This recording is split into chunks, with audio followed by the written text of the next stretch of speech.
Good morning, everyone. Good afternoon. We're just going to give it a few seconds just to let everyone connect.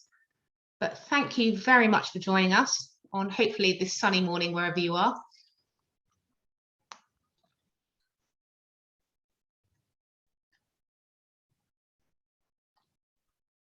Okay, I think we are good to go. We're 12:02, so let's kick off. Okay, so thank you very much, everyone, for joining us and welcome to IB Europe's great debate, which this morning is going to be focused on trust and transparency. So I think many of you are aware throughout September, we've been running a series of virtual events, blogs and podcasts to discuss and debate trust and transparency in the digital advertising industry. So I'm delighted to welcome you to our headline event. So in the next 2.5 hours, through a series of panel discussions, we will address best practices, current initiatives, and do a deep dive into the latest policy and legal regulations to drive trust and transparency in our industry. So let's have a look what's coming up. We have the following panel discussions. We'll be kicking off very shortly, looking at how we can tackle disinformation in the industry. We will then be looking at brand safety and suitability for emerging channels. We'll be doing a deep dive into the Digital Services Act. We have a panel discussion on supply chain transparency, and then we have a couple of keynote presentations on the latest technological standards. Fantastic lineup of speakers across our industry, including the European Commission. And as we are live today, please, if you have any questions for any of the panels, you'll see that at the very bottom of the screen, there's a Q&A box, and we've also got the chat box. So place those in there, and the moderators will take questions either throughout or at the end of their session. So let's kick straight off, and I'm delighted to welcome my colleague, Daniel Knapp, who is IB Europe's Chief Economist. Daniel, over to you to look at how we can tackle disinformation by seeing what actually it is and what can be done in the industry to curb the spread. Thank you, Helen, and hello, everybody. Disinformation, a big topic that has captured public attention in the media discourse, in the political arena for probably the last 3 years with a growing, ever-growing volume. But lies, deceit, seeding information that isn't true for personal and political gains is as old as human history and key ingredient of many dramas. Now, although disinformation isn't new in that sense, it first occurred as a term, as a fixed term, in the 1952 great Soviet encyclopedias, Disinformation. And it was a fairly ideological term. It stated that disinformation is the dissemination in the press, like in the radio predominantly, of false reports intending to mislead the public. And it also stated that the capitalist press made wide use of disinformation. Now, we can already see this notion of weaponization in there, of using deliberate information now broadcast through the media, amplified through mass media to change public opinion. Well, fast forward a couple of decades, and we are bang in the age of social media, of big platforms, of the open internet, where information is abundant. And debates about disinformation have been growing tremendously. However, despite a lot of political, stakeholder, and also academic research on the topic, there's still some grave omissions, and there's lack of clarity of what disinformation really is. Probably the most comprehensive survey of it is this book here, Social Media, Political Polarization and Political Disinformation. And it does a meta-analysis of how academic research describes the field. And there are some common lack of definitions in here for the most important terms, including what's disinformation, how's it different from misinformation, what's online propaganda, what is hyper-partisan news, what's clickbait, what's fake news, what's conspiracy theories. So a lot of things lumped together. And it seems like every author writing about this topic is defining things in their own way. And the only thing that this comprehensive survey of the field can come up with is a lowest common denominator definition, saying disinformation is intended to be a broad category describing the types of information that one could possibly encounter online that could possibly lead to misperceptions about the state of the world. It's a very broad definition. So where does it get us? In particular, we want to tackle disinformation in the ad industry. So we got some housekeeping to do. So I'm delighted to welcome my panelists to discuss exactly that over the next half an hour. So please, dear panelists, switch on your cameras and your microphones. I'm delighted to welcome Alberto Rabakin, Deputy Head of Unit at DG Connect, David Goddard, Vice President of Business Development at Double Verify, Cecilia Vanoletti, the Team Leader of Customer Success at Integral Ad Science, Justin Adler-Swanberg, straight from the West Coast today, Director of Marketplace Quality at MediaMath, and my colleague, Greg Moskowski, Policy Director at IB Europe. Welcome, everybody. Thank you for joining me today. And let's really dive straight in with you, Alberto. I know the European Commission has published a lot on disinformation and followed the topic. But from your perspective, if you heard my introduction, what is disinformation? How is it different from misinformation? And how do you capture that in a policy arena? Yes, thank you, David, for this invitation. And since we don't have too much time, I will go directly to the definition that we gave in 2018 when we issue our first communication regarding the strategy that we wanted to employ to tackle the phenomenon of disinformation. And the definition is: disinformation is understood as verifiably false or misleading information that is created, presented, and disseminated for economic gain or to intentionally deceive the public and may cause public harm. So there are several elements inside this definition. Of course, there is an element that is related to the content, so verifiably false or misleading information. Of course, even here, we can open a debate on what is verifiable false and misleading information.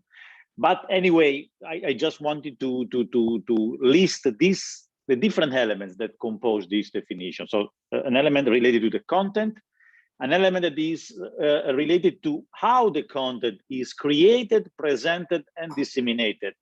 We realize that, behind this information campaign, there is not only false content, because this information campaign can also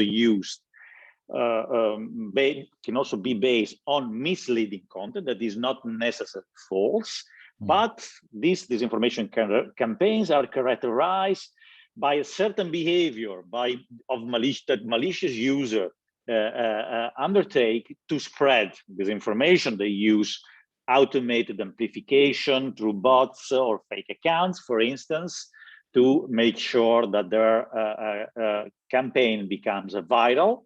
And then, of course, there is a third element, which is why they do disinformation, why they run this campaign. And there is an element which could be for economic gain. So they seek to gain money through by spreading disinformation, or they have another agenda, a political agenda, and they're trying to deceive the public in order to gain a better position in the political debate. And of course, we also include the fact that it might lead to public harm. Well, public harm is also then defined there, as different facets. And of course, we include harm to the political process, harm to the health of the citizens, and to the environment or to the security framework. So it's a complex definition, but to be a disinformation campaign, you need to have different ingredients inside. So this is the type of disinformation that we try to tackle with our initiative. I just mentioned the main initiative that we have, that is the Code of Practice on Disinformation.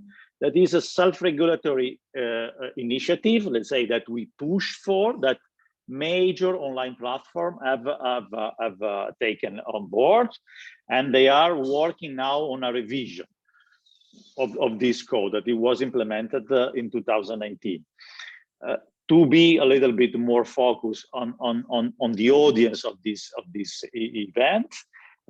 One of the elements of the Code of Practice is to reduce the financial incentives of purveyors of disinformation. And these financial incentives comes mainly from online ads that are used to fuel disinformation, to make that are used to seek for an economic gain. So maybe we will have later the possibility to go a little bit more in detail on this aspect. Thanks for that outline. It's very clear. It's complex. There are many, many different variables involved. It isn't black and white. You talked about a code of practice that is being reviewed, but you also mentioned, of course, the role of advertising. Now, David, coming to you, trying to tackle disinformation or defunding advertising in order to curb disinformation. And how do you actually implement these definitions in a technical way to do that in practice? That seems challenging. Yeah, thank you, Daniel. And thank you, Alberto, for the definitions. So, Daniel, as you said, I want to highlight now how these definitions are applied in tools available for industry stakeholders today. For those who don't know, DoubleVerify is a leading independent platform for digital media measurement, software and analytics that authenticates media quality and effectiveness for digital media for some of the world's largest brands. And our role as a technology provider is to both protect brand equity and drive media quality, and tackling misinformation and disinformation helps us to achieve those goals. Now, for our industry, technology is one of the key solutions that can help us tackle misinformation, disinformation, which has clearly evolved over recent years. So for the purpose of this panel, I can share how DoubleVerify is doing this. And one of the most important elements to this solution is our semantic science team, which enables us to accurately categorize content at scale and recognize the nuances between content. So what I mean by this is, take a basic example for the word vaccine. This word can be found in thousands of pieces of digital media every day, especially these days. And many of those will be legitimate pieces of content from trusted publishers, and depending on the story itself, may also be safe and suitable places for ads to appear. However, some will be also disinformation, and some won't be suitable for places for brands to appear. So semantic science can understand those nuances and ensure how brands only can appear alongside trusted, safe and suitable content. It can learn to identify disinformation around a topic like vaccines and help brands cut ads and funding from those sources. And this is a step beyond kind of the typical keyword block list. And this highlights one of the conversation points today is the keyword block list can be both block legitimate voices. It can easily become outdated as news cycles changes, and they can damage publishers' ability to monetize legitimate content on topics, for example, by blocking ads appearing against content with the word vaccine in it that is legitimate.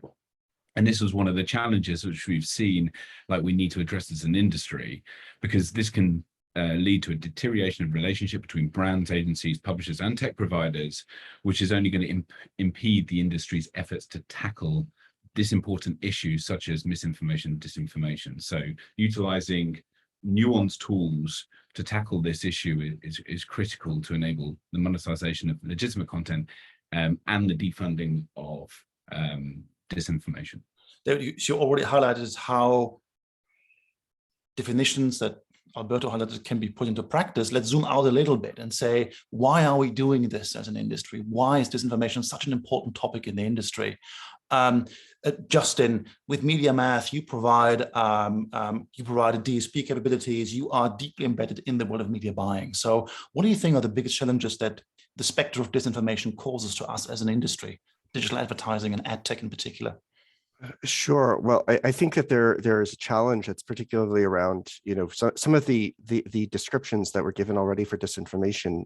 You have content that is highly emotional, that is driving people to engage with the content, but that is, purveying disinformation. So there's this interesting sort of challenge where this content actually drives many of the sort of outcomes that people, if you just look at the data, you might get engagement or clicks or whatever, clickbait, but it's actually causing a problem. So I think that it's very important for the industry to step in and provide tools that will allow for people to discern between what is content that is legitimately driving a positive engagement outcome versus content that is actually causing harm. And it's very important for brands to have tools like, for example, my colleagues at DoubleVerify and IAS provide which we provide within our platform, both of these companies as well as others, to allow for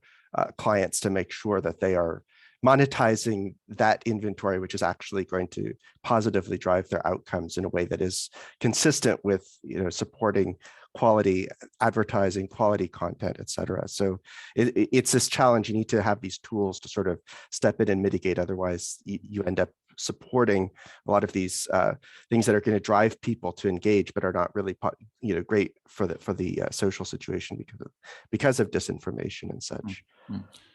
And we've seen, of course, a content explosion over the last couple of years in the web, now in particular in video, in mobile, in completely new environments. Cecilia, when you look at your data, when you look at your clients, have we seen an increase in disinformation online over the past year or last couple of years? Is the problem growing, or do we have it under control? It would be great to tell that we have everything under control, but sadly, this is not the truth. Like, we are seeing this phenomenon growing, and as a human being, probably the way in which you better understand when something is happening, is becoming a threat, is when it happens to you or to someone close to you. And last year, for example, for the first time, there was a client of ours, an automotive brand, running EMEA programmatic campaigns that starting having this problem that its bid went to a website that was clearly a disinformation website. So they use their verification to put the website in an exclusion list, which is the way you, let's say, as a human being, handle with this. But then as soon as they do this, a new website with the same kind of content emerge and intercept the media. So as Alberto was saying, the problem is that money goes where eyeballs are, and sometimes eyeballs are not where you wish them to be.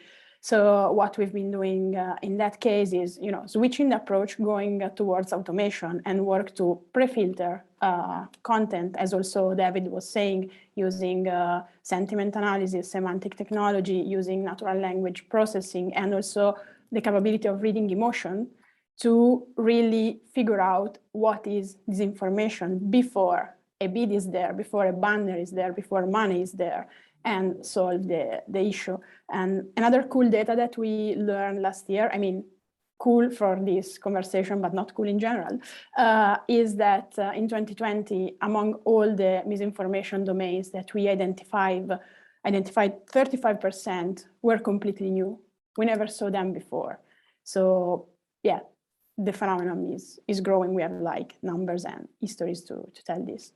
So 35% increase, and we're seeing complex definitions. You, Cecilia, David, Justin, now all explained how you're approaching things from a company perspective. But of course, we need concerted effort across the industry, standards, collaboration. So Greg, as a representative of a trade body, I want to turn to you. What can we do collectively as an industry to fight disinformation and overcome this challenge that advertising is implicated in driving it?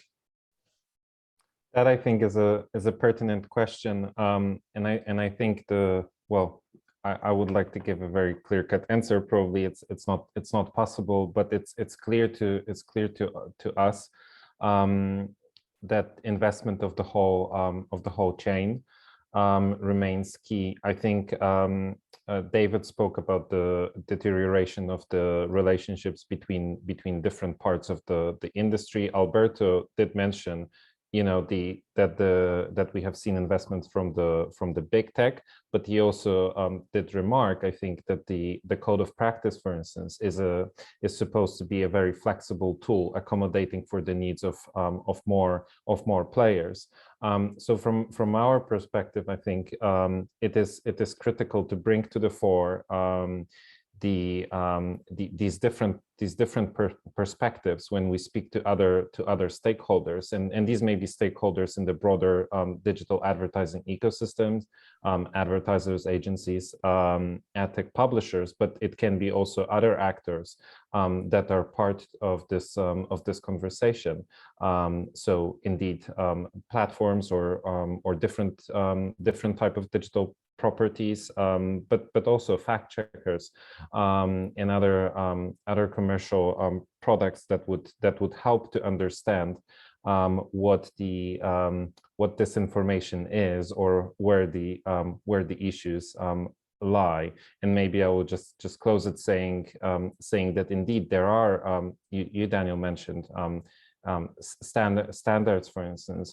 There are quite a few, I think, good ideas out there, or good sort of products, ventures that, for instance, some of our national IABs have been helping to build about trust and transparency. These are maybe not, immediate answers, but they could serve as a stepping stone to better things. You mentioned standards, and indeed there's probably an abundance of standards, but there's always a gap between standards and the actual implementation. Sometimes what people say in public and what they really do is something different. So with standards, with definitions in there, if we just look at just very briefly, David and Justin, you both, how are you with your tools supporting the industry? Are you building proprietary things, or are you in dialogue with trade groups to ensure that we can tackle things in the same way?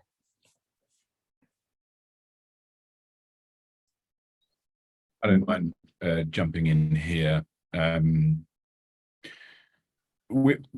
We obviously, I outlined some of the things we're doing utilizing semantic science. We also have partnerships with third-party data, or partners out there to enhance our capabilities to tackle specific things like this. But maybe I can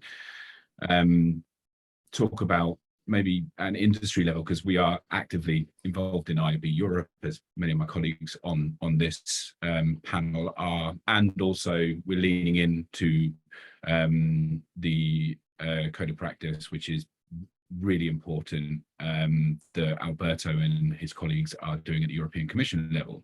And I think industry stakeholders can help people get educated by contributing to the conversation, similar to all we are doing on this, because sharing resources, taking part in events such as this is going to lead to better results in tackling important subjects such as this. Now, on disinformation, there are a few things that we may want to recommend out there, like, from our perspective, I mean, advertisers using the tools available to them in platforms such as Justin's and other platforms out there will absolutely help this. Solution providers across the board, not just verification, but you've got multiple providers out there working on disinformation and misinformation specifically, working with platforms and publishers to help create safer environments. I'd love to see third-party accreditations for how these solutions could work as well, such as Media Ratings Council, to boost transparency, measurability, and identification of untrustworthy actors. But one of the questions I think would be really useful to answer on this call is, why should clients care? Because they're at the end of the day putting the advertising out there. And if not for the societal impact of disinformation, in our research, we found that over half, 55% of consumers saying a brand appearing alongside fake or inflammatory news would negatively impact the future purchase decision. And I also want to highlight again, this demonstrates not a need to avoid topics like news wholesale, but for a nuanced approach in relation to brand safety and suitability when tackling misinformation and disinformation. So Daniel, I probably spoke about multiple things here, but one of those is industry collaboration, but also all of us talking about this, how important tackling this issue is in public to make sure that everyone's aware, and when the tools are available, use them. Yeah, Go ahead. Yeah, I was going to say, I completely agree with David's point there. This is not, it's a social issue. It's also a brand safety issue. I think that one of the things that's really important is for players to really lean into their responsibility. So, the word accountability means something in particular.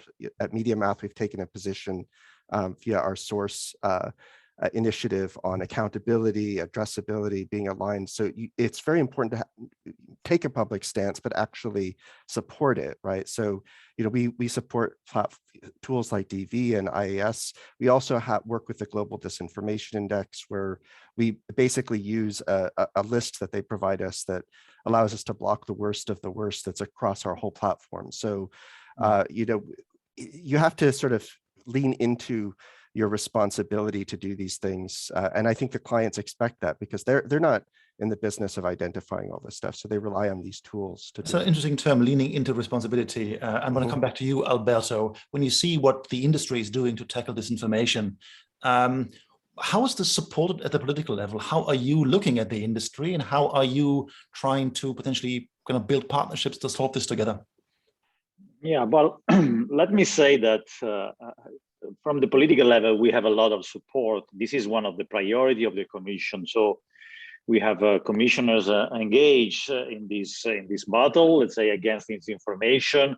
And of course, this information is part also of the discussion of the problem that the new Digital Services Act will try to tackle.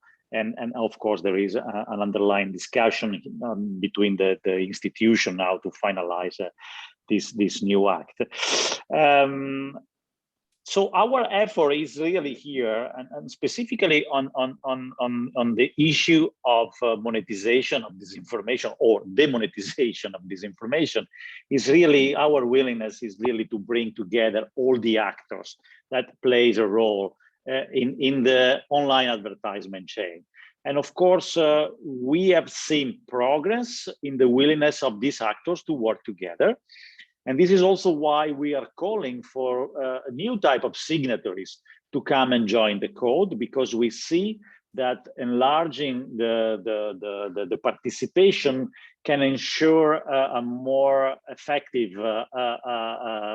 implementation of the code, specifically in the area of advertisement, online advertisement. We are trying to call in third-party service provider, which give relevant information regarding the quality of a website, not only from the technical point of view, but also from the content point of view, in order to make sure that the different players in the chain have the information regarding where the ads might land. And of course, we are trying also to pull in the brands, the customers of your services, and because they are the one that should be most concerned on how their money is spent. So this is really our next step, is to convince everybody to come around the table and discuss about a strengthened code of practice where all these actors can play together and make a real difference in the battle against disinformation.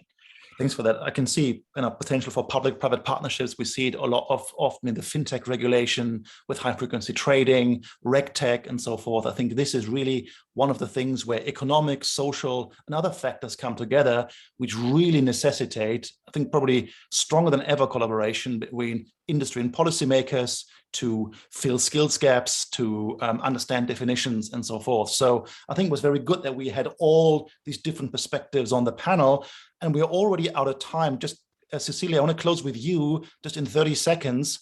What do you think is next for the topic of disinformation and online advertising in the next 12 months? Will we solve it then, or what milestones are we tackling? I believe that in terms of milestones, we should keep building on what we said today. So we start having consistency on definition. This is the ground base to start working on this. And then I believe our next focus should be the scale, because as has already emerged in some conversation, languages are a topic, because we need to understand nuances. We need to understand what happens on markets that might not speak English as a native language. And also we are starting working to increase our coverage and be actually relevant in our fight against disinformation. We should start also consider channels where the language might be English or Italian or German, but it's a completely different way of using it. Like if you think about TikTok videos, we can't analyze them in the same way as we analyze an article to determine if it's in disinformation or misinformation. And same of if I think about lives on Twitch. So our next effort, even if we haven't accomplished the results we wanted to accomplish yet, is to start and keep thinking about this issue of coverage, because we are using technology to handle the challenge of the speed in which content is created and spread. So we are almost there on that. The safety and suitability topic has been almost addressed in terms of having standards and shared definition. And so I think that next 12 months will be the one where we see if our coverage can be enough in terms of geography and relevance of the channels. Well, the to-do list is certainly full, but these are all very exciting topics. And thank you everybody for joining, sharing your views. I think this panel has shown how essential collaboration is, and that we need to both work on the basics, the definitions, and the implementation, technological, human, what can algorithms do, where do we need people, etc. So this wasn't the last discussion we had at IB Europe on disinformation, far from it. And we look forward to continuing this conversation with all you on the panel and with all of you, dear people in the audience. And with that, thank you very much. And I pass back to the host. Thank you very much, Daniel. And thank you very much to all of our panelists. I completely agree. This really wasn't enough time that we've had 30 minutes to try. It feels like we just kind of started scratching the surface and looking at the definition. But encouragingly, we do have plans to continue tackling this on our work plan towards the end of the year. We've got a blog series looking at disinformation that's going to be coming up. And then Daniel, our chief economist, alongside David Goddard, they've recently just recorded a podcast on disinformation, which you can find on IB Europe's website. So moving on to the next panel, this takes us straight from disinformation. And actually, it was something that Cecilia talked about, which is still extremely relevant. And this is looking at brand safety and brand suitability for emerging channels. As many people are aware, IB Europe, this has been a core remit for us this year. A couple of months ago, we launched a guide to brand safety and CTV, and we have one of our committees that's now working on brand safety and audio. And then later in the year, we'll be tackling in gaming. So I'm delighted to introduce one of my colleagues from IB UK, Tina, who will be moderating this panel. Tina, I'm going to go straight over to you so you can introduce your panelists. Great, thank you so much, Lauren, and good morning, everyone, or afternoon, I guess, depending where you're based. Thank you for joining us on our panel on brand safety and suitability for emerging channels. As Lauren introduced, my name is Tina Lakhani. I'm head of ad tech at IAB UK, and I was really excited when contacted about this panel because in my role over the last year or year and a half, the topic of brand safety and suitability has just really blown up. And from what I've seen over the last year, most especially during the pandemic, I've seen how brand safety and suitability is perhaps just perceived as just a digital challenge, but it's one that can have a real life impact on world issues, especially when so much of the world is reliant on consuming digital content. We just had a fantastic panel on disinformation and the dangers of it. And that's just one of the reasons why we have to be making sure that we're placing our ads effectively and intentionally.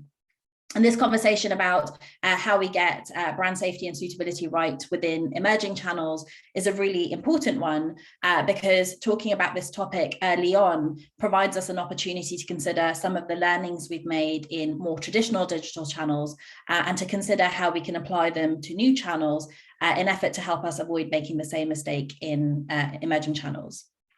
So with that, I'm really excited to introduce my panel of guest speakers today who are joining me to discuss this topic. And we have Stefan Randelovic. Sorry, Stefan, if I've said that wrong, but he is Director of Digital Risk and Brand Safety at GroupM.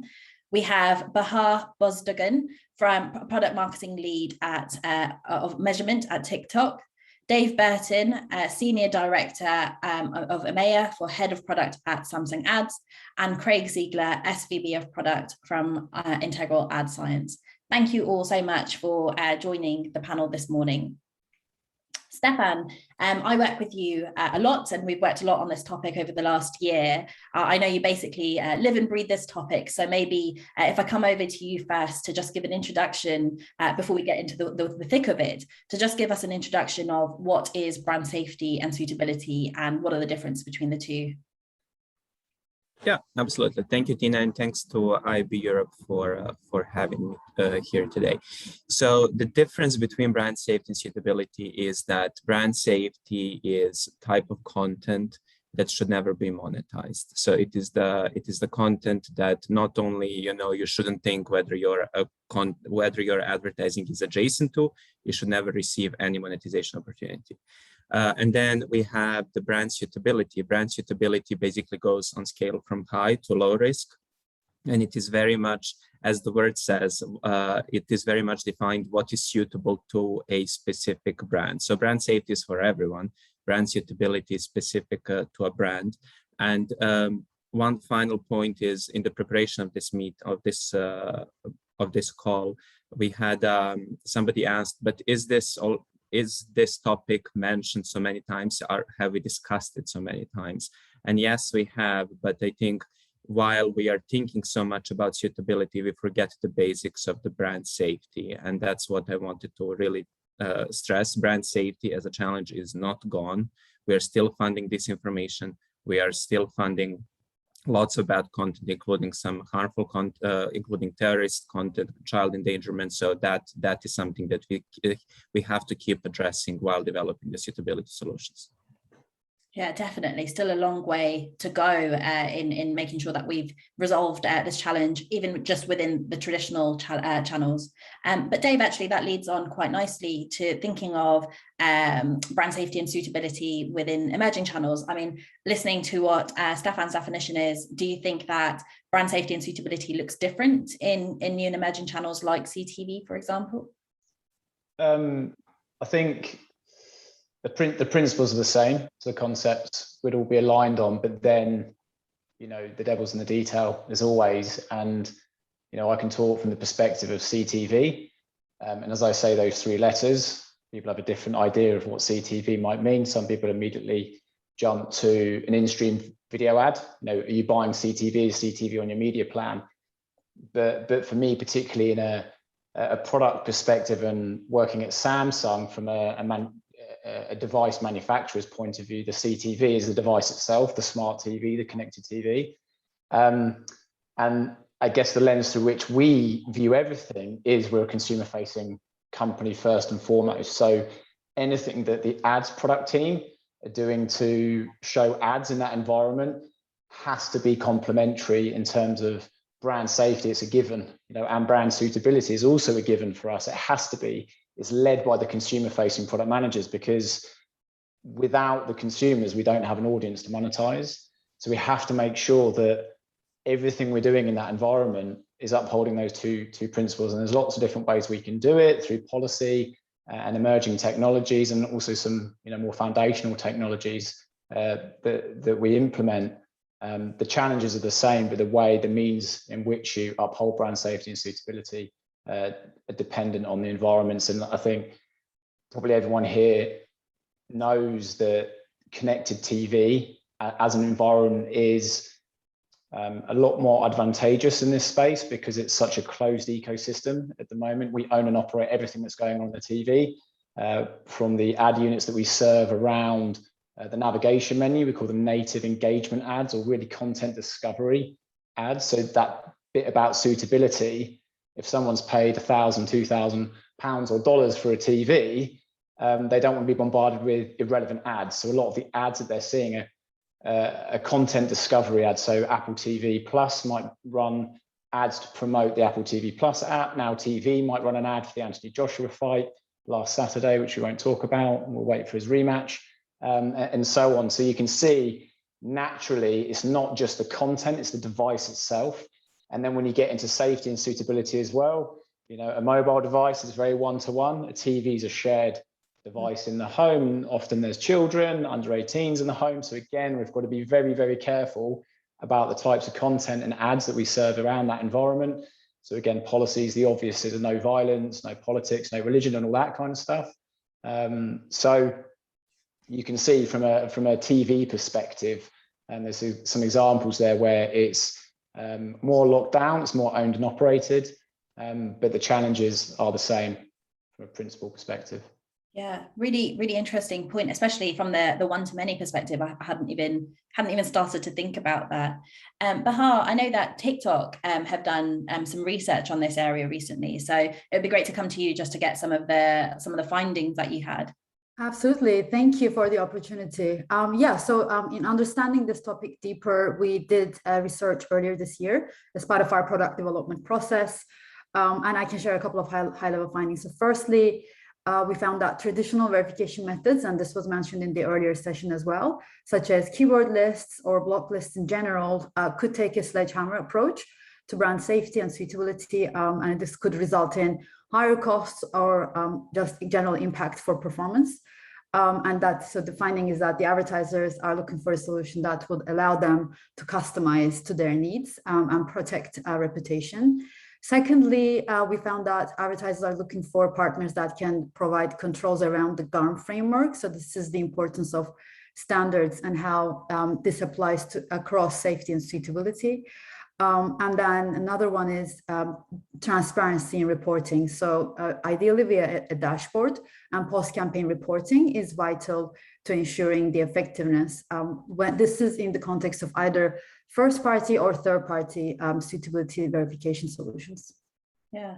That's it. Probably leads on quite nicely, Craig. I'm sure you have lots to say on that from an IAS point of view. Like when thinking of tools and measurement of brand safety and suitability within new and emerging channels, like how do you think it differs, or what are the capabilities within those new environments?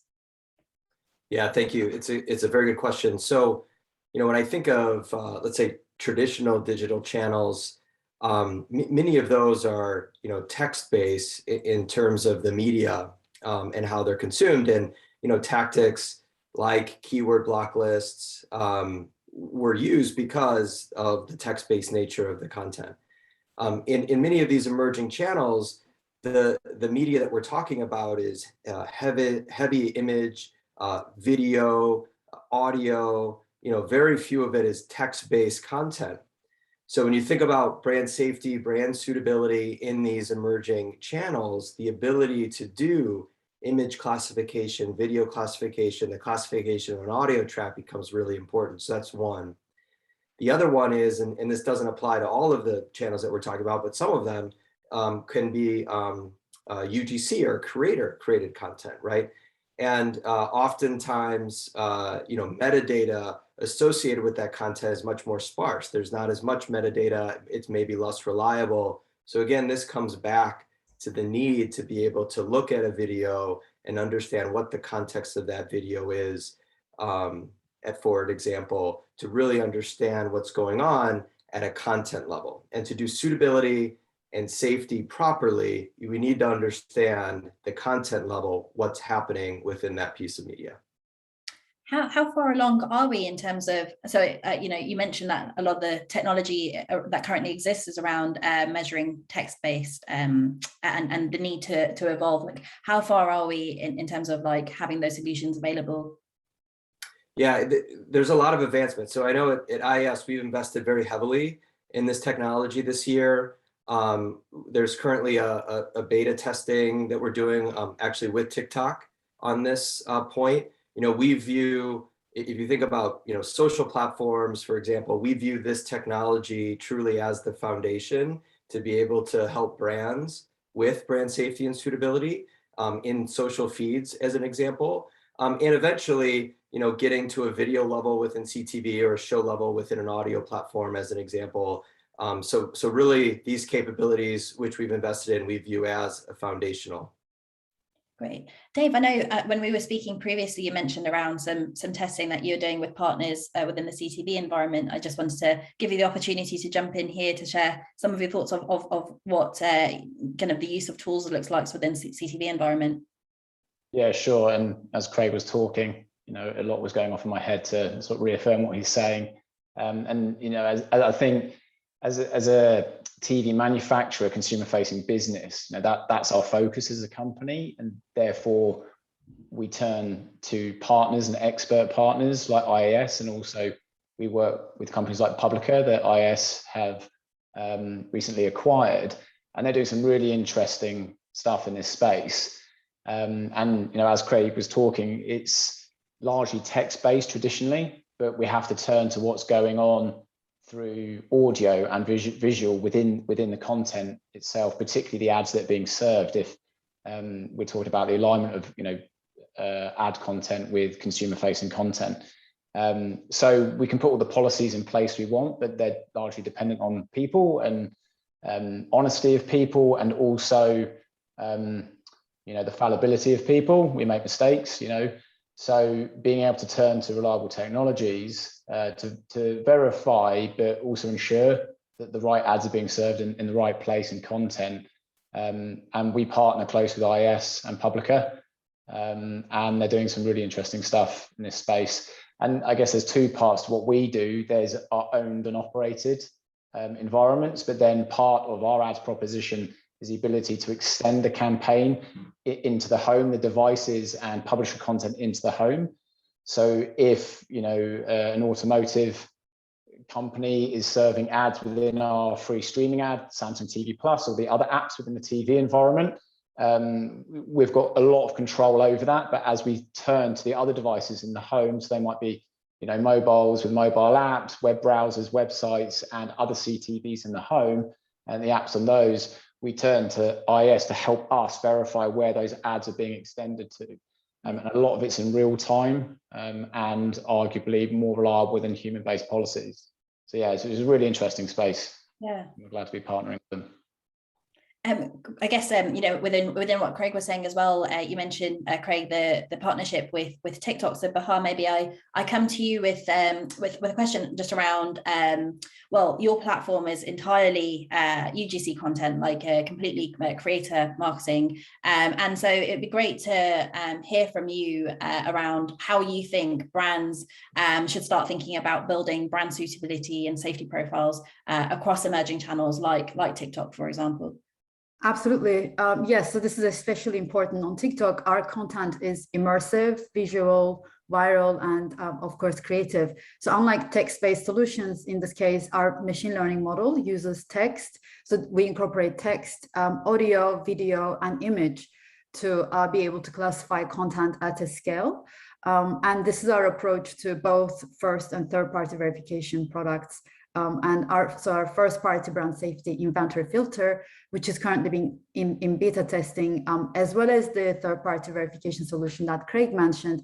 Our partnership with IAS is also in beta testing. This is just the beginning for us in terms of launching a brand safety verification product.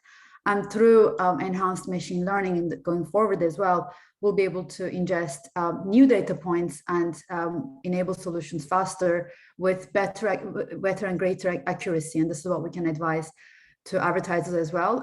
Just on that, those two products, to hear more, there's a TikTok World event later today, actually. So you can tune in. I invite everyone to hear more and a lot more about our products. In terms of recommendations, one thing I think we can mention also is the use of creators. Brands have to be comfortable in giving control to creators. You mentioned UGC content on our platform. So this is to ensure both branded and non-branded UGC content is suitable to the brand. So we advise our clients to work with creator solutions team to put in place long-term partnerships and relationships so that we have a view to understand how do creators get on the platform in the first place, how are they selected, and how are they vetted throughout the process. So that's really important too, because that is an emerging channel in itself. Yeah.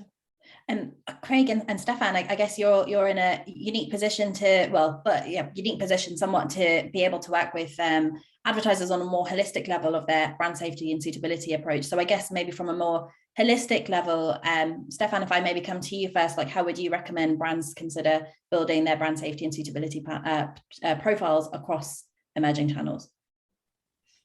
Well, I would recommend them to look into the GARM brand safety and suitability framework and see where that framework is implemented and how effectively it is implemented. I think we're at a stage for a very long time. The industry has been complaining that there is no standardization.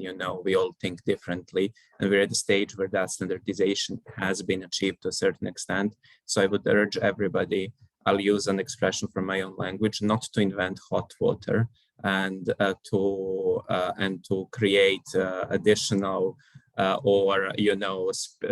very specific suitability frameworks or whatever. Use what is available, and I do think that brands can use that. However, I think it's fair to say that not all channels are ready yet And I do think that has to do obviously with that some of the definitions are still being polished, but also with the some platforms I feel are a bit shy from implementing the full GARM framework. So we are, it's either on or off, and that doesn't really give suitability to any brand. It's that's not suitability, that's just safety. So if we are speaking about suitability, let's implement suitability fully.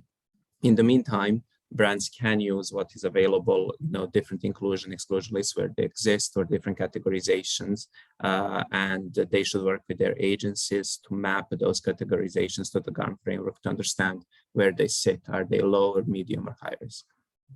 Great, thank you. Craig, would you add anything to that? I completely agree. I would just highlight, without the GARM framework, a lot of these conversations would start with a keyword list, but with the framework, they can start with that as the basis of the conversation. Certainly brand safety, sort of table stakes, suitability is where a lot of the conversation lies in terms of a brand specific preference. I think that's a great recommendation and a great place to start. And at IS, we're leaning into that framework as well. I think it's important to support, and as you mentioned, you'll see more and more platforms and third parties leading it as well. Yeah, no, great. I remember as well when we spoke about this previously, Craig, you mentioned about thinking of taking a more holistic approach in terms of thinking of your brand safety and suitability across all the channels, as opposed to individual approaches for each channel. And I guess that's kind of really echoed by, or the GARM provides a framework to be able to start doing that. So that's some really interesting points. I'm conscious that we're coming to time. So just with a few minutes left, I'd love to just be able to go around to everyone to get your top tip to brands regarding brand safety and suitability, and what would your top tip be around brand safety and suitability in new emerging channels? So Dave, maybe if I come to you first. Sure, and it's probably no surprise that I guess the biggest tip or our strategic commitment is working with partners, who are experts in this place. And whilst it's good for consumers and advertising brands that we can turn largely to a lot more kind of programmatic, automated type advertising, and with that, of course, there's efficiencies around budget and incremental reach and all those great things for the brands, but it becomes more and more complex in terms of the technology and the understanding. So I think you need to go deep with partners who understand this space or this place a lot more. So we're all about partners. So IAS, Publica, and also Double Verify from the previous conversation with David Goddard as well. So yeah, partnerships with the experts. Great. Bahar, maybe if we come to you next. Yeah, nothing new to add in terms of standards and transparency. We already covered those, but I might add something. The age of participation we're in now, we believe that it's a two-way street. So our recommendation is that brands lean into the conversation, and it's also important that brands actually lead the conversation and encourage their community to speak in a way that reflects their brand. So we're encouraging brands for that. And our goal as a platform in this case is that to enable brands to reach people they care about in a creative and meaningful way, while ensuring a positive and safe environment through first and third party solutions. So it's really allowing brands to be creative and authentic on our platform through flexible controls and transparent reporting. Great. Yeah, I'm loving both of you is kind of around working with others and working with specialists and collaborating more. I love that from an IAB perspective. That's what I love to hear. Craig, I'll come to you next. Yeah, I think collaboration hugely important. I couldn't agree more. I would also say, both brand safety, but especially suitability, really requires the precise classification of content, and context is certainly important, but other tools like sentiment and emotion are also important. So understand what tools and capabilities are available, and then also the ability to classify and use those tools in some of multimedia, right, outside of just text. Really important, especially with the topic and the channels that we're talking about today. Great, thank you. And Stefan, last but not least, let me come to you for your top tip. I'd agree with everything. And the last thing I would add is for brands and agencies to look beyond the buzz and to look beyond the numbers, dig deeper, do your media vetting and partner vetting properly. Yeah, just, do your homework. Yeah, I love that, especially like beyond the buzz. I mean, I think that within our industry, the challenges are always coming and going, and this is such an important one that you're right, like, not just thinking about the kind of the buzz challenges right now, but also just thinking of how important this topic is beyond just it right now being such a trending topic. Thank you all so much for your time this morning and for engaging the conversation. It was so interesting as always. And with that, I will pass back to the host. Thanks. Thanks so much, Tina, and thank you to Craig, Baha, David and Stefan. That was a really interesting conversation, and the top tips at the end, especially useful.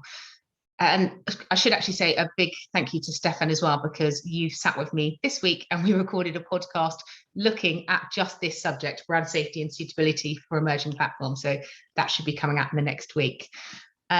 Okay, so now we are going to move quickly onwards to our next panel discussion.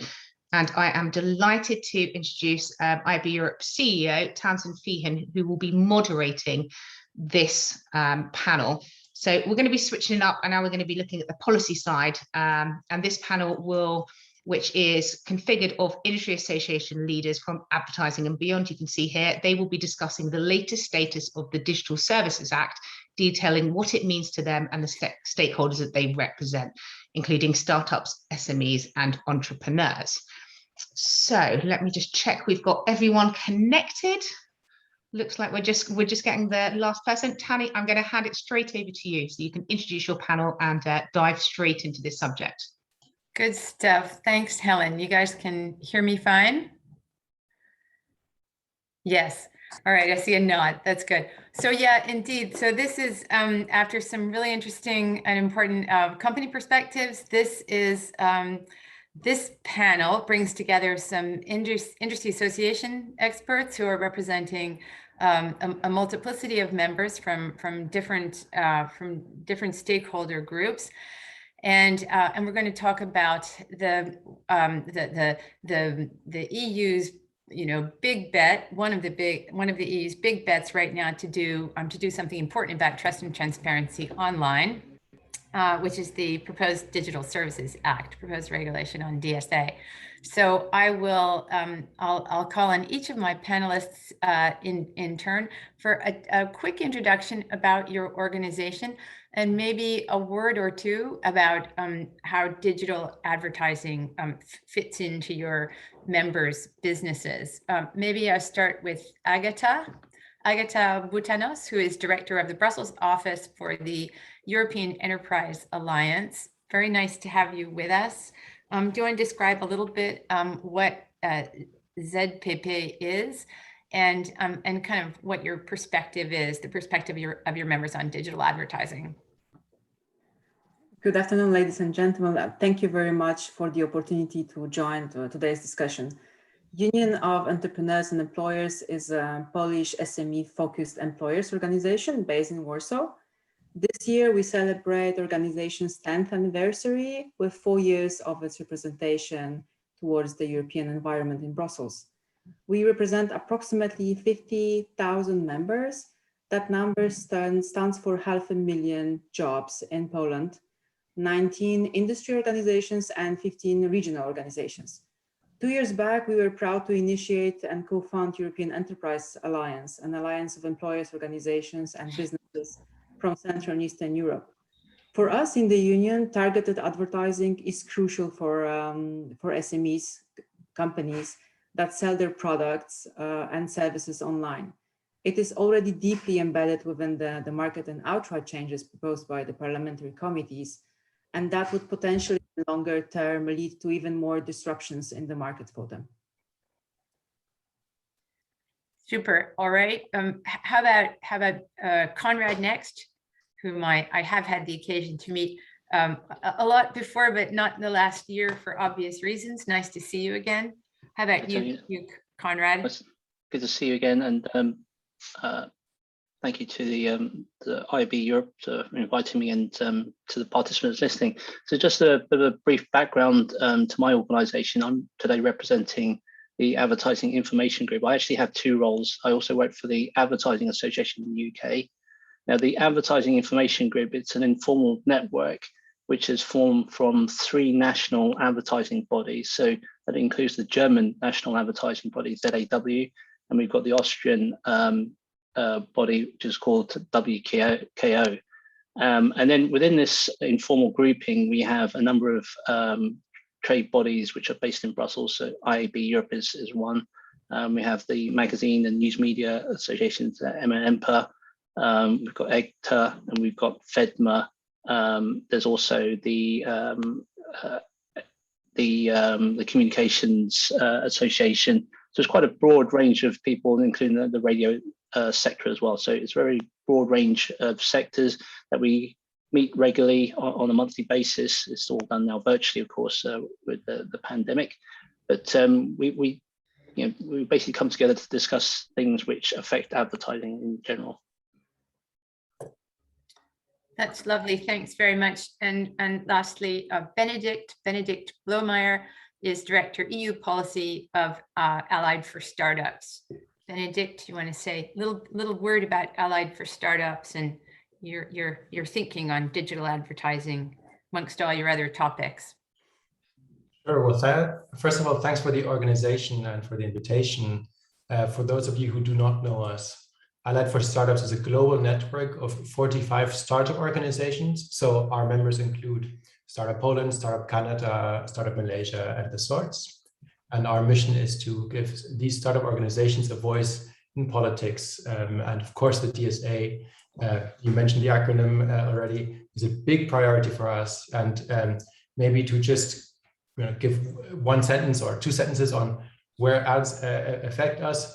Many startups run ads to generate revenue, but almost all startups use targeted ads to launch or scale up in the market. So there's obviously big exposure for us, and that's why we're following this file with a lot of interest. All right, thanks a lot for that. So we've sort of got our bearings with respect to the group. I'm gonna dig into the regulation itself. So we're kind of halfway through the first reading of the proposed DSA in the European Parliament and the Council. I guess we've had one committee report, and there are some more to come before the plenary vote that will close it off in the Parliament in November and November or December. I guess there's a possibility that things might slip a little bit.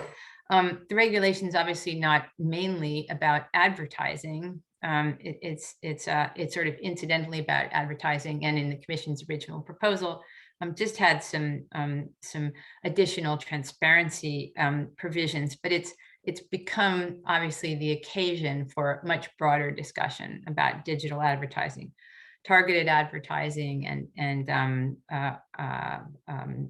to specific constituencies, and then sort of more generally. So obviously one of the topics that has emerged is the possibility of DSA introducing a complete ban on targeted advertising. Can any of you, all of you, describe to me what the import or impact of a complete ban might be, especially as targeted advertising is not really defined, so might be much broader than cross-site tracking, or what we might have in the industry might consider to be the way we would use the word. Agatha, you've already actually mentioned targeted advertising as something that's important for your members to reach their potential customers. What do you think about the idea of a ban, and how do you think we got here, and what would the impact of that be on your 50,000 member companies, huge number, and 500,000 employees in Poland? Well, DSA is an opportunity to update the regulatory framework for businesses and increase the legal certainty. Therefore, there are various doubts regarding the interpretation of the e-commerce directive that was in place for 20 years of its functioning, especially with regards to the limitation of intermediaries' liability. Unfortunately, in this case, DSA fails to clarify that, so it does seem like a missed opportunity from that standpoint. Moreover, it feels to us that the DSA is being overburdened with too many issues at the moment. Hence, targeted advertising is being dealt with under different regulations as well, such as AI regulation. So I'm wondering why to introduce rules on targeted advertising also in the DSA, if it can potentially create conflicting rules. Another point is the liability of the marketplaces and the search engines and comments per compromised text of the Portuguese presidency, creating more stringent rules for the marketplaces in differentiating online platforms' liability due to the type of the business model. This is contrary really to the general rule on the asymmetric regulation. Regarding the search engines, how can a search engine really be responsible for illegality of the website if it's merely indexing them? Hence, while they do not have any authority over the websites, if they have already been responsible for it. This will lead to general monitoring and deletion of content. You asked precisely about the ban of the targeted advertising. DSA, we feel, is already deeply embedded within the market and outright changes, what I've just mentioned at the beginning, proposed by the LIBE and the IMCO committees of the European Parliament, and that would lead to disruptions in the market. The bottom line for the discussion is that it's always the smaller companies that will suffer. Reaching new audiences via social media is cheaper from that standpoint than advertising in the traditional media. Hence, bigger companies will have more advantages and more gains from that perspective.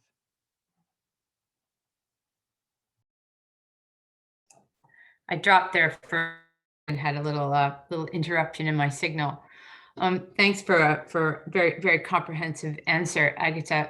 Benedict, how about you? What would you think about a ban? Could there be an upside to a ban for some of your members, or would it be all downside? I would align with what Agata has said broadly and what she has so eloquently put. We don't see the balance in this or the merit of an outright ban. Of course, always talk about what more can be done in terms of transparency, but I think so we often find ourselves at Allied for Startups trying to burst the bubble that startups are cash-strapped, cowboys.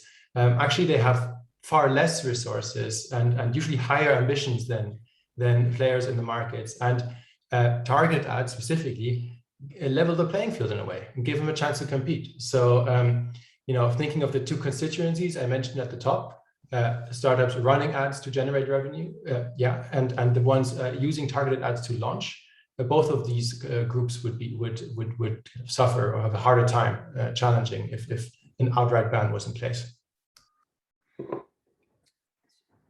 Really interesting. How about you, Conrad? Any particular perspective on this rather dramatic idea of a ban? Yeah, I think it's very worrying because I think when you think of the original purpose of the e-commerce directive, it was just set out a groundwork and then separating liabilities, which then fostered the growth of the internet. And I think it did that to a pretty good job. I think what we don't understand, and maybe probably trying to grapple with at the moment, back then we didn't understand all the potential harms or whatever things that described from the internet, and hence it's probably time to upgrade the e-commerce directive. But where the general party, I think, with the DSA is gone, it seems to now become this a catch-all bucket for everything, which makes it incredibly complex, especially when you think that this is meant to be a horizontal piece of legislation. Now, the Commission likes to use the concept of what they call lex specialist and lex generis type of legislation. Lex generis is meant to be a general piece, and when then there's a specialist piece of legislation, then the lex specialist takes over. but that's very, very complex to understand and for companies to then pick apart. So that's a huge challenge. I think there's a bit of naivety as well into calling for a targeted ban, especially when the Commission's done an impact assessment when they put out this initial proposal for the DSA. Now, politicians have started to introduce these potential changes, but there's no impact assessment on that. So do we really know for certain that, for instance, if we ban targeted advertising and then say, for instance, use contextual advertising to replace it, what's the impact to, say, publishers who are monetizing their content online? What's the impact on their bottom line? Does that have an impact to the other fundamental issues for Europe, like the plurality of media? And then you've got the other issue as well, which we already briefly discussed on, is for SMEs. Targeted advertising is a really, really powerful and efficient way to go and advertise your wares. So you be a company in Liechtenstein, and you have the ability through targeted advertising to go and sell to Poland, for instance. SMEs don't have the budget to go and compete with big players who have the big marketing budgets to go and advertise on TV. And then also the other thing about targeted advertising, particularly what we've learned from the pandemic, is that targeted advertising can actually reach marginalized groups. So if you want to then send messages about getting vaccinated, take precautions, et cetera, that could be an effective way to do that. And I think there's a lack of understanding on the social aspects and benefits of targeted advertising. And people can always reject it, of course. Yeah, I mean, this sort of the point you make about the impact assessment is a chronic problem, right? Like the Commission makes an initial impact assessment, and then this whole process runs, Council on one side, Parliament on the other.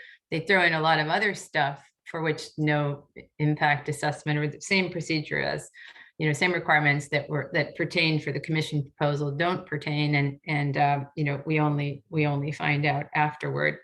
I think for some of the people listening, it's maybe useful to point out that in the one report that's already been adopted, so the Libe report that was adopted in the summertime, there wasn't a complete ban integrated. So my reading of it was that there's a ban on targeted political ads in the Libe report, a ban on targeting to 18 and unders.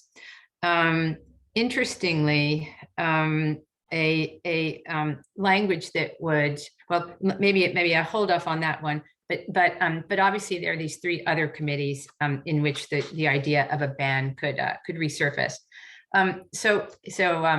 Another possible constraint short of a ban would be, and this has been this is discussed in the summertime and features in the reports in the committees that are yet to pronounce, is the idea of introducing an extra consent requirement. So putting targeted advertising behind an opt-in consent, mandatory opt-in consent requirement. What about that? Like, what is that something that that would be equally problematic? Arguably, we live in a world already where there is mandatory consent for cross-site tracking, at least to the extent that it's based on third-party cookies.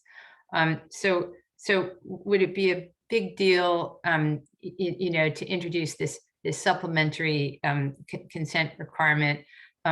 Benedict, what do you think about that as a compromise in which maybe everybody gets something and we all go home? Well, I think there's a point about one, how do we make sure kind of our legislation is staying focused and not convoluted? And those who deal with EU affairs more frequently know that this is also something we were discussing in the scope of the e-privacy regulation, and it is definitely not easy to keep tabs on this kind of the conflation of different topics. So we would have wished that this is a separate discussion overall, but if I'm approaching this from our association's point of view, thinking about startups being the most consumer-focused businesses ever, they really want to be able to meet an unmet need in a market and make a value proposition to a consumer as directly as possible. There, of course, additional consent layers each additional layer will make it harder to kind of stream through folks and keep interest.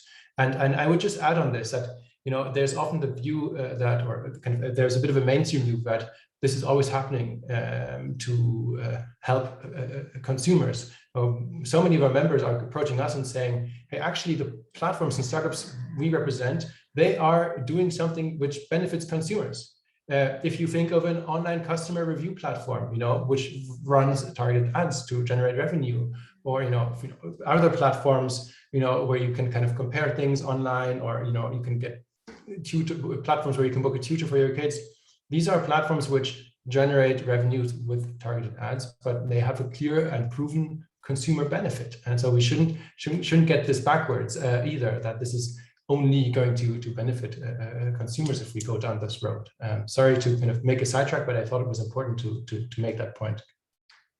Absolutely. How about you, Conrad? You've been around the track, watched the e-privacy discussions, watched the GDPR enforcement and interpretation by the DPAs of the consent requirement. You know, what about sticking targeted advertising behind a DSA consent wall? I think there's just been this continual debate about what's appropriate, opt-in or opt-out. And I think there's probably a lack of time and effort actually putting into doing more to educate users, as opposed to just saying, you know, what's the right approach? Because I think you could easily argue for the case for either side. Fundamentally, what you want, and this is, you know, going in line with the spirit of GDPR, is that you want informed consent for whatever you're doing. I think there's not enough effort, particularly say from the Commission and maybe the MEPs as well, to actually think about the issue about education. You know, do we need to actually do more, create more initiatives, more media literacy efforts to educate what is it, you know, people are opting in or opting out of?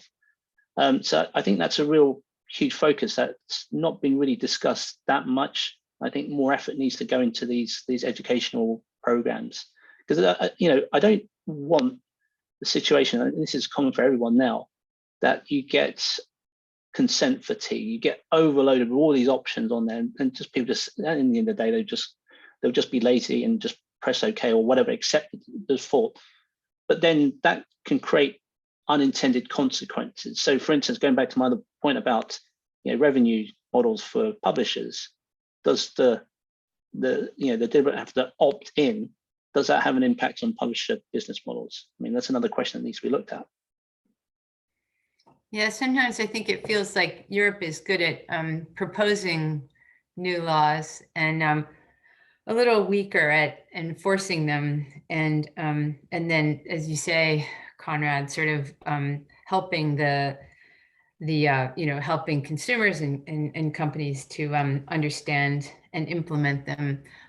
You guys have touched briefly on the issue of overlap between DSA and, you know, our privacy and data protection law. There's obviously a fair amount of scope for such overlap in what the Parliament is contemplating for the DSA.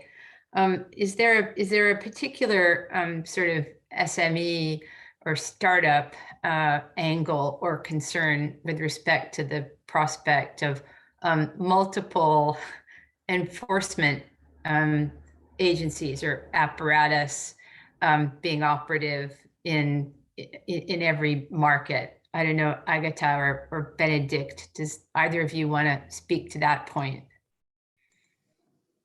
Yes, sure. If Benedict wants to go first, I'm more than happy. Other than that, I will provide a short comment. Please go ahead. Okay. I think that as we are just, discussing for a few minutes, and the situation already got very complicated, as you can see when it comes to the landscape. Hence, I think that being disappointed with previous regulations or having in mind more provisions to put on the table at this point is actually what Benedict said, building up extra layers and complicating the navigation for SMEs even more. Each regulation means more time and human power to be in check with. Hence, the question by the end of the day, I think for all of us will be, does it always bring the result that we are aiming at, and was it worth to build up extra layers from the consumer point of view, because what SMEs would think about it, I think, is already clear by now. Can I just very quickly get in there? I think, you know, we are also aligned that the Digital Services Act, it's updating a law that's over 20 years old. We think this update is necessary. And, you know, we don't think that we have a fully integrated digital single market in Europe yet. And this can be a step in the right direction. But we think that, you know, the way the Parliament is turning with this also on ads is not the right direction for our members. And we feel wherever kind of maybe the way the digital single market is not fully understood is kind of having impact on the report, that's where we are taking a turn to the wrong side. So, you know, we believe in a strong internal market system, a country of origin system, that it's difficult without that in the Parliament reports. And we also think that target ads are really important, but you know, if we just have a kind of wholesale ban or making it very much more difficult, again, that this would be to the detriment of our members. And yes, kind of, we also know from experience in EU legislation, if we make something like a Christmas tree where we're looking to solve so many different problems with a horizontal file, that it will be very hard to implement and very hard to understand for the small businesses, whereas kind of lawyers and the bigger players will have a bit of a field day, if we can say it like that.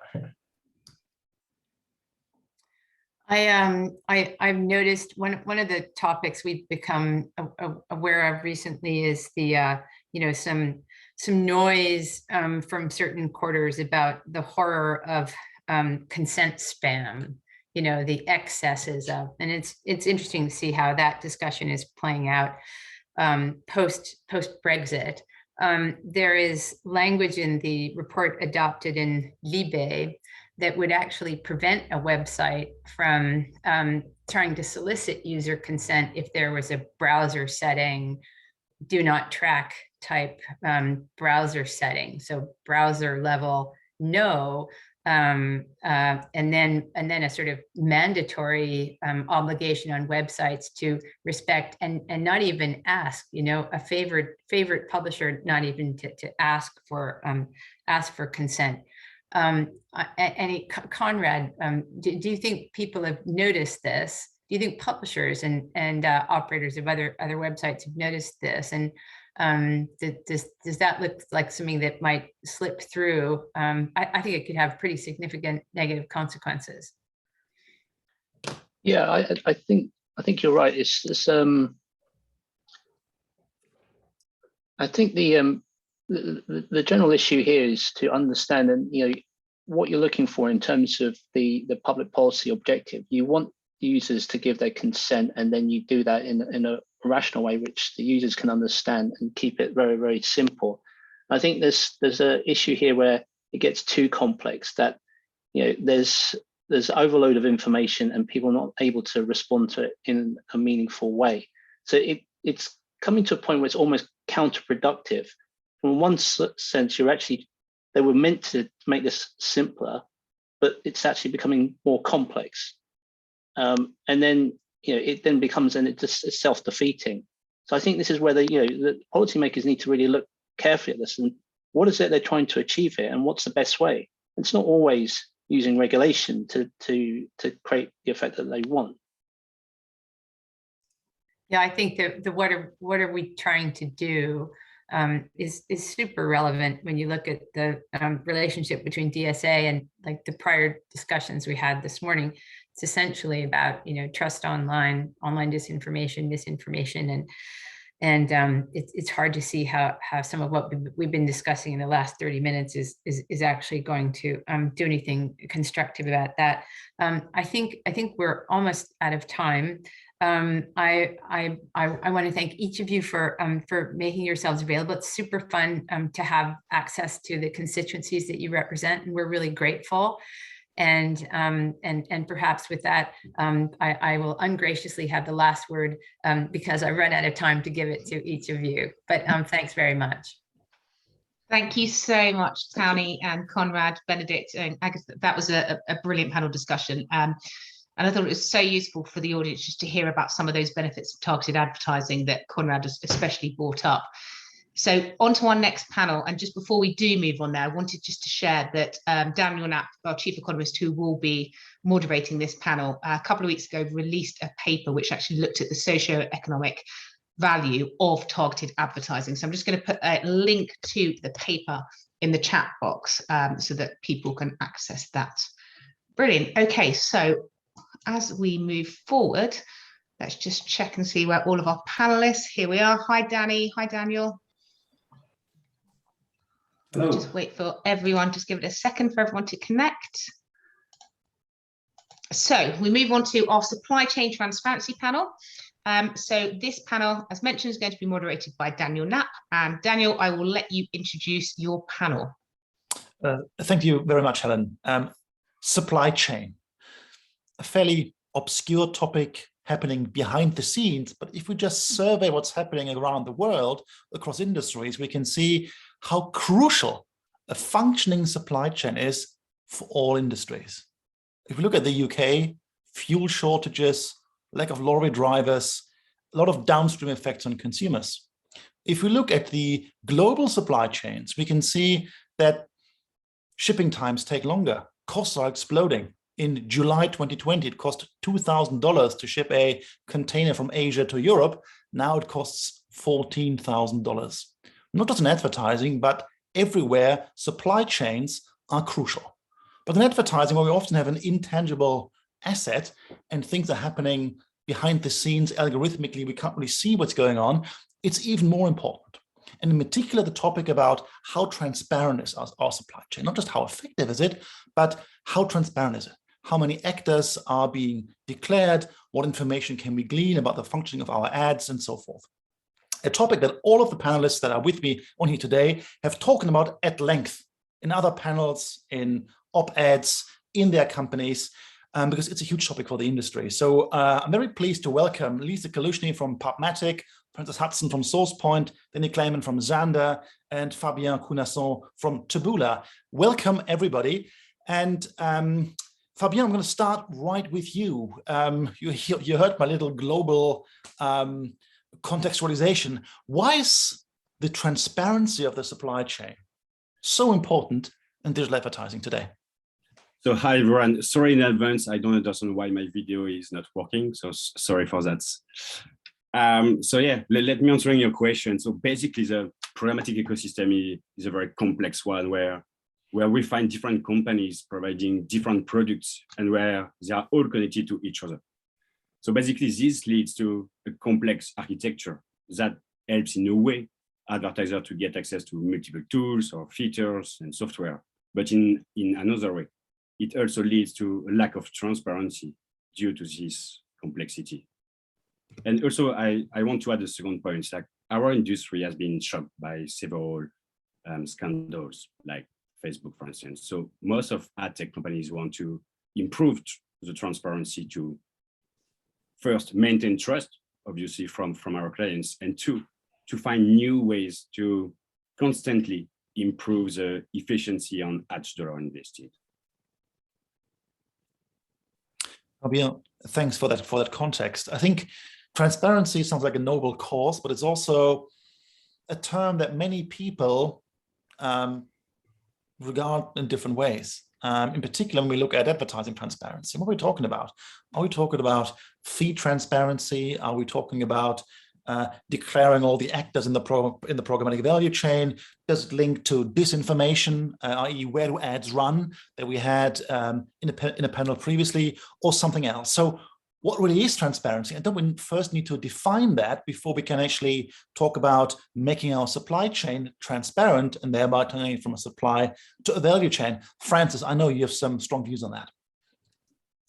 Yeah, so I think transparency can mean different things to different partners in the supply chain. Obviously, the brands are looking to understand where their media is going. I think publishers are trying to understand, where the money is going. And then I think there's also kind of the consumer angle, which is obviously becoming increasingly important as privacy regulations change, and consumers being more aware of actually what advertising is happening and actually what data is being captured on them. And I think the supply chain in general, you can't talk about it, the programmatic supply chain, you can't talk about it in isolation from the data that is being transmitted. And I think that, therefore, that's a sort of important concept of it. So, yeah, I think that it can mean different things to different people. And Lisa, you work with many publishers, with many people on the buy side. Based on your interactions, how do you define supply chain transparency, and what's really the core aspect of it? Yeah, thanks, Daniel. I think that oftentimes we get asked if we're fully transparent, and I always ask the buyer back, what does transparency mean to you?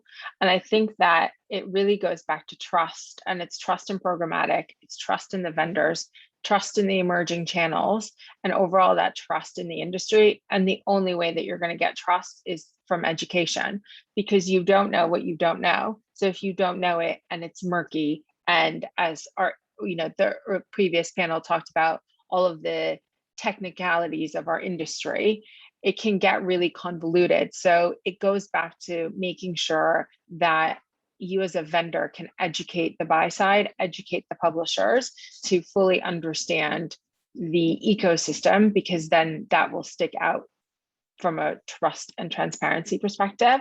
And I know that the IAB has spent a lot of time doing 101 education videos. So it's a great source to take the time to understand what's within the supply chain. I think that's an interesting point you also brought into this other key term, trust.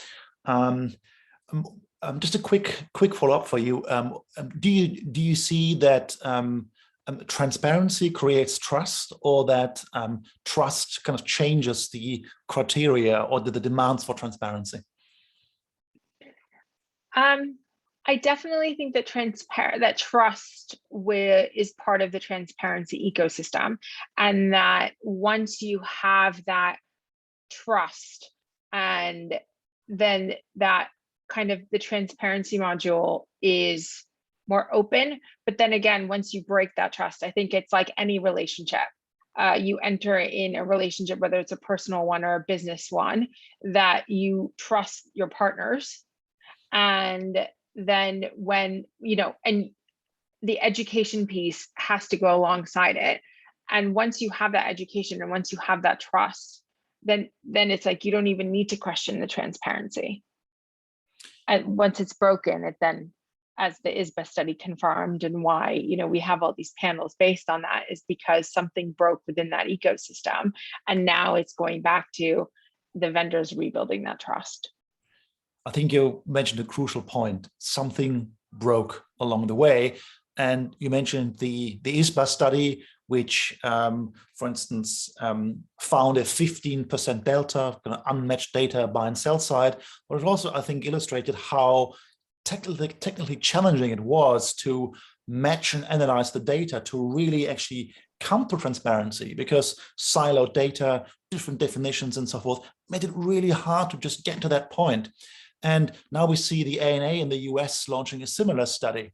So, and we've had, as you said, transparency supply chain panels for the last 2 years. So to all of you, maybe Dan, I'm going to start with you. What has really changed since that ISBA study? What transparency options are now available for buyers, for instance, that weren't available before the study was being pushed? Or is there no relationship at all between what's currently on offer and how the industry has evolved and the picture that the study has painted? Yeah, I think there was a lot happening before the ISBA study emerged. And frankly, I wouldn't use the ISBA study as the benchmark for how that should be done going forward. The methodology. Can you elaborate on that? Well, I think it was the methodologies used I didn't agree with, and there were timelines put in place that rushed it through without thinking about any of the contractual limitations of our industry and the frankly complexity that exists in our industry. There's been a lot that's been done predating the ISBA study from various companies in the space. Others have sort of shied away from it. 2 or 3 years ago, if you wanted to get full access to your media costs across the supply chain, you could do that, and you can do it today.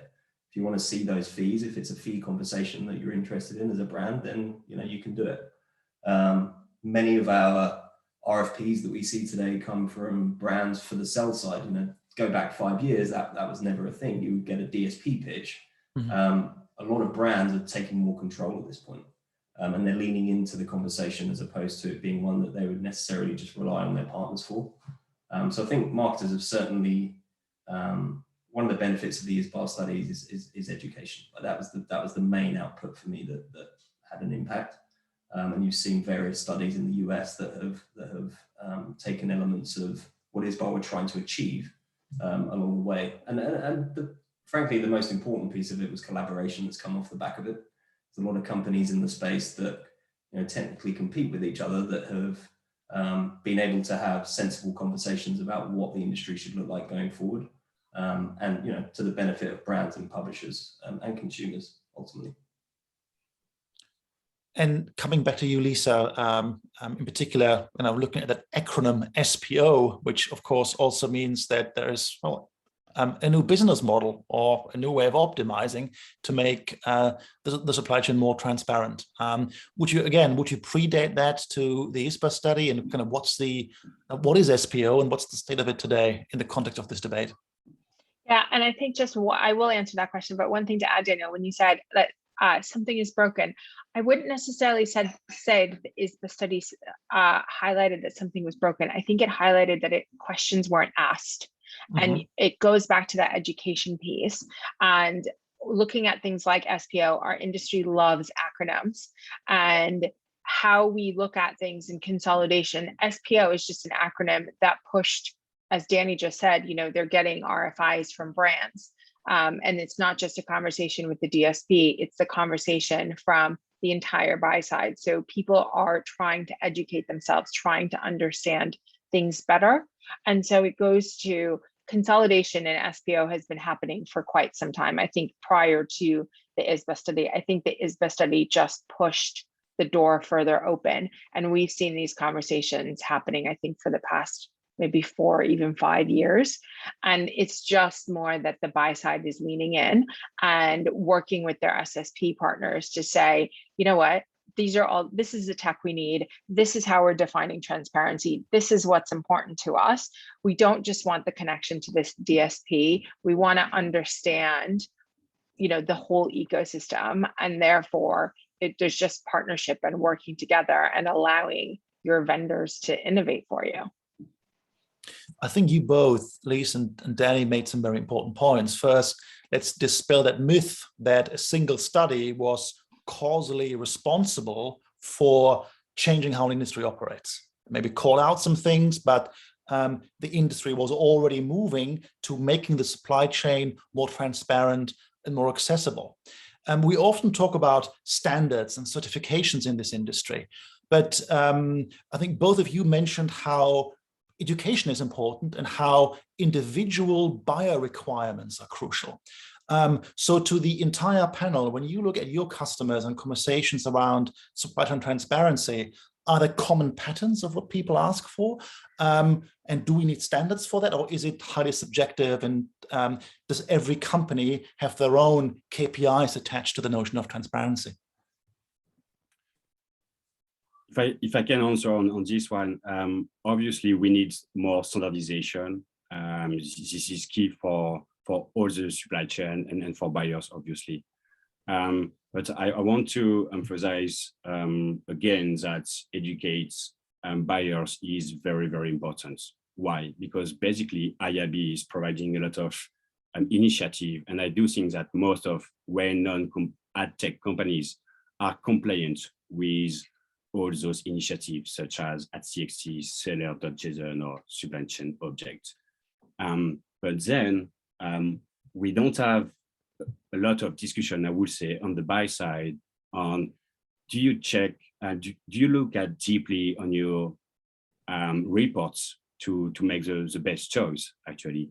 So it's good to talk about SPO, it's good to talk about transparency and all initiative, but at the end of the day, we need to make sure that all actors in our industry will act as it is.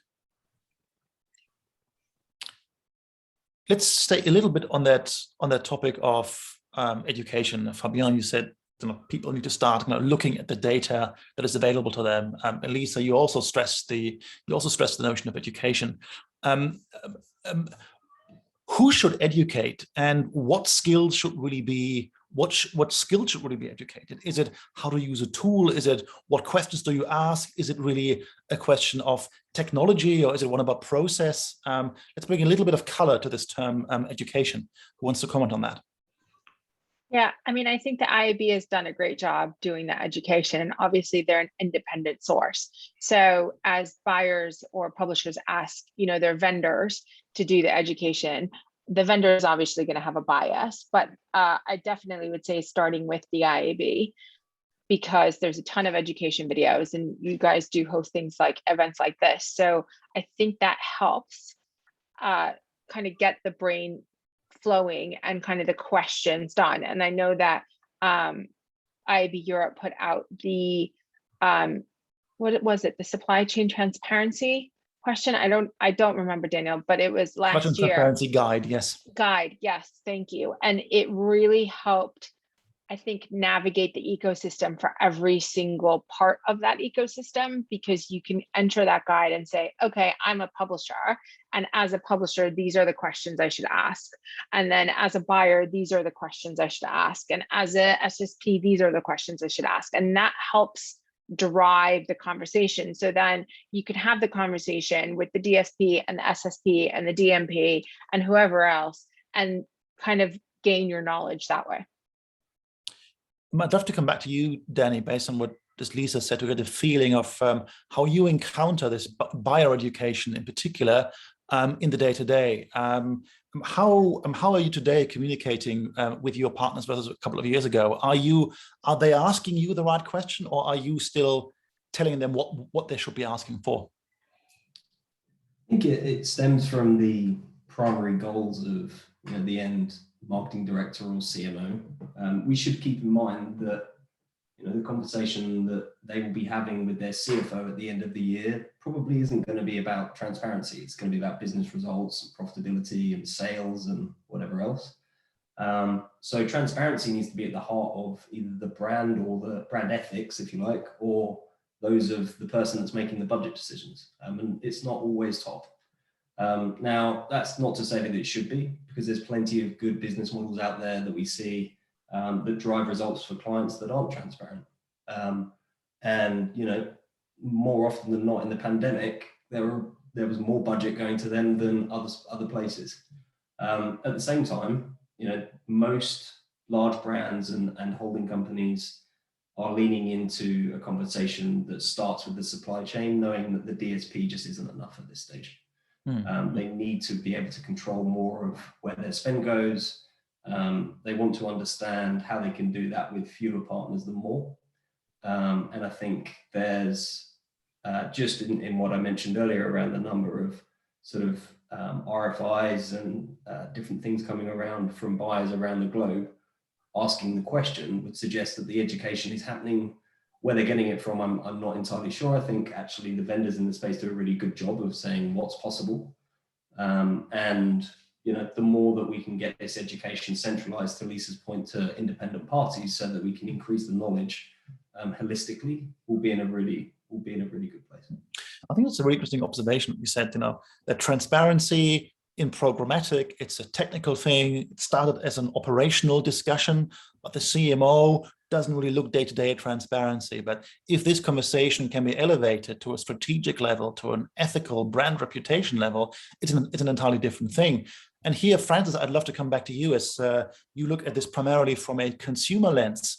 Are you seeing kind of the ethical considerations around supply chain transparency?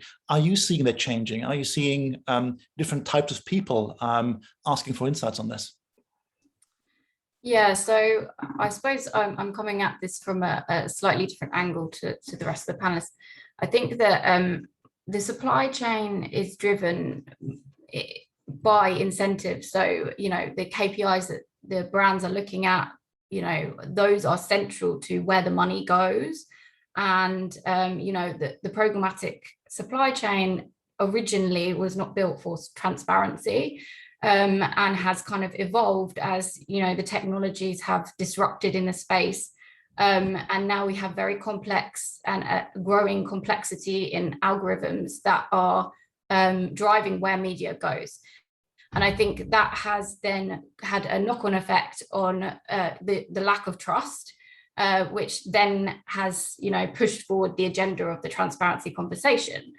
And I think right now we're going through a massive shift because, you know, the underlying measurement of the ecosystem is changing and adapting. And you can see that already with, you know, Apple environments and how, you know, a lot of the attribution measurement for, you know, Safari or you know, apps is based on probabilistic methods. So we see, you know, Google made an announcement earlier this week that they're going to be shifting their kind of measurement framework from a last click to something which is a lot more probabilistic. And I think from my perspective, I'm looking at, you know, those measurement frameworks and the complexity of those algorithms, and the fact that, you know, that those systems and machines don't necessarily have a sense of morality.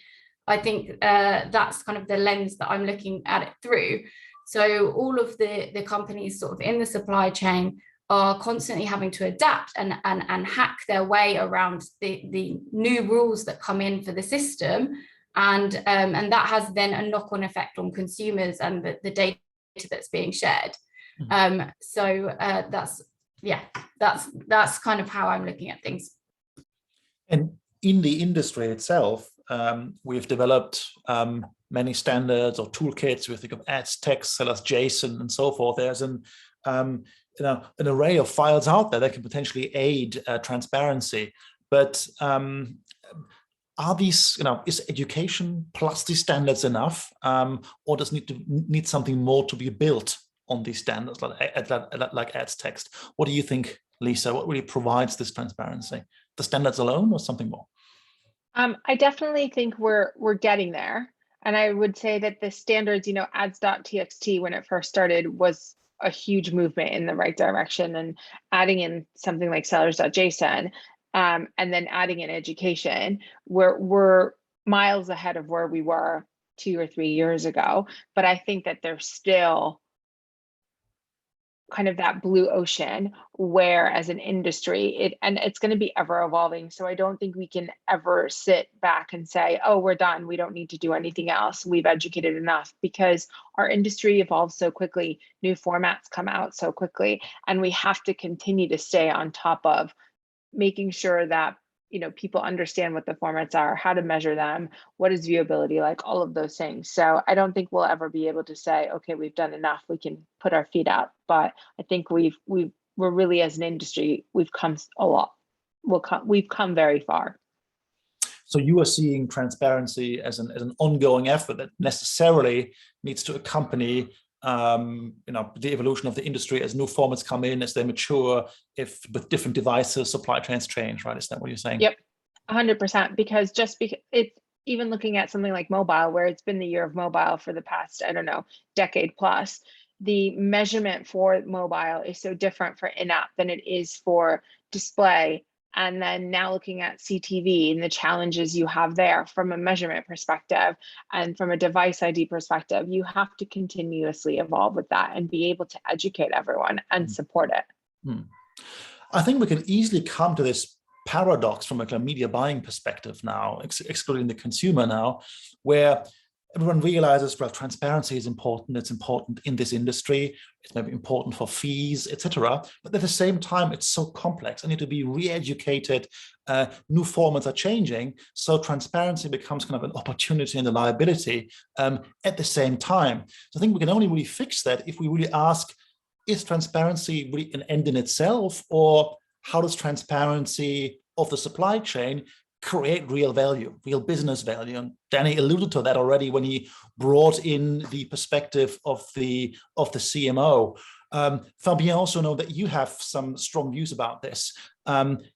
What value can be created through transparency to ensure that everybody really wants to continue this, you know, lifelong education that Lisa is alluding to? Yeah, so as we talked before, I do think that the word transparency has different meaning. So do we talk here about margin, tracking, or product efficiency? So if our main goal is to maintain the open web as it is, or even improve it, I think then, yes, transparency is part of the key initiative. But in terms of value, I do think that the value resides in a multiple of metrics, which each bring a certain value. So it does not have one value, but several values. I mean, there is where I think each client must understand what they are buying and what values are important to them. So they won't ask for the impossible. So let's be concrete. So when you buy vegetables, you don't ask what the producer margin is, but you want to know where they come from and how they were produced. So for me, transparency is key and provides value, but we all need to understand what we really want, and for how much. And I think this is one of the key questions to me. So I think we've seen in this panel that transparency of the programmatic supply chain is not a new topic. We have all spoken about this in several panels. There has been some major evolution in the industry, fueled also by some external commentary, but it's remaining complex. And we might never fully get there, as it's a lifelong education. But I would like from each of you in the last remaining 2 minutes, just get your prediction. Where will we be in this debate in the next 12 months? Are there some milestones we've hit, some problems we've solved? What's your point of view? Francis, I'm going to start with you. I think that some of the sort of macro trends that are happening in terms of the changes to browsers and the effects that they're having will shift the conversation somewhat to understanding some of the measurement frameworks that are going to be used for the future. At the moment, you know, in different environments, there's completely different frameworks for measuring things. And I think that we're going to need to shine a light on something that is a common methodology across those environments. Danny, what's your view? Yeah, I think, you know, as it relates to fee transparency, if I was to take that aspect of the transparency discussion, you know, I think, as I said earlier, there's a lot of momentum in this conversation with the industry, and I think it's come to a point where, you know, most large brands and agencies have decided at this stage whether or not transparency is table stakes, and if it's not, then there's plenty of ways that you can do business in this ecosystem without it. Where I think we're heading to is an environment where advertisers continue to take more control. I think they have good ideas of who they can partner with. There's a handful of companies out there in the programmatic DSP and SSP world that can do this well. I think there's probably a sort of conversation that happens following that is either around trust or cost, and what is acceptable from a cost point of view. And that's completely up to each and every brand owner or CMO, marketing director that you speak to, how they deem value. But that's the logical step from a fee transparency conversation is, what is sensible in the industry from a cost point of view. And Lisa. Yeah, I definitely think that it's about collaboration. And with collaboration, you'll get education and partnerships. So everyone in that ecosystem working closer together to help push for that ongoing transparency and ongoing trust. But then looking at the open internet. So identity is a huge topic and something that I know we're having a lot of conversations about, but really making sure that we're fueling that open internet instead of those walled gardens. Wonderful. Lastly, Fabien, your 20-second view on the future? It's hard to talk after Lisa, and then yes, I think you are all right. Better collaboration obviously will help the industry. I think at the end of the day, all ad tech companies need to provide more maybe exclusive products or exclusive inventory, or to help buyers to navigate into our complex industry. Right. Well, thank you so much for summarizing this view of the future. I think we've seen supply chain transparency is an ongoing topic that is increasing with complexity of devices, new channels, formats, which is further spurred by, well, changes in how digital advertising works in terms of moving from, an open market to maybe walled or hedged gardens. Lots of things are changing, but with every decision on how advertising operates, is transacted, there are new challenges about transparency and also what value is being created through this transparency, i.e. how a supply chain through transparency can be transformed into a value chain that is value generating for every participant involved, buyers, sellers, and of course, last but not least, the consumer. At IB Europe, we are going to continue to monitor these developments, launch new presentations on latest trends in this area, how it intersects with cookies, with walled gardens, with hedged gardens, and so forth. So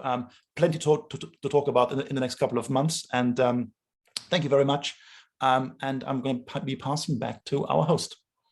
Thanks so much, Daniel. And a big thank you to Lisa, Francis, Fabian, and Danny for all of your thoughts and contributions there. And just one thing to note, actually, just when we look at the future of supply chain transparency, we will be releasing our annual Attitudes to Programmatic Research on the 4th of October. And this study, we interview and poll stakeholders from across the value chain on the barriers and the reasons that they are investing in programmatic advertising.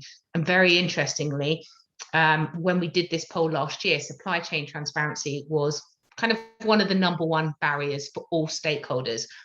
When we polled all stakeholders again over the summer, it has halved for advertisers. So some sneak preview of some of the research, it's halved for advertisers, but it still does remain a concern for publishers.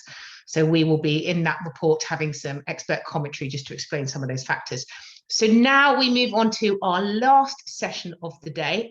We've stopped with the panel discussions and we're going to go straight down to some updates from technical standards. So I'm delighted to introduce two of my colleagues. We've got Alexandra and we have Pierre. Alexandra is IB Europe's technical director, and he will be giving an update on some of the new standards and how they're contributing to this trust and transparency debate.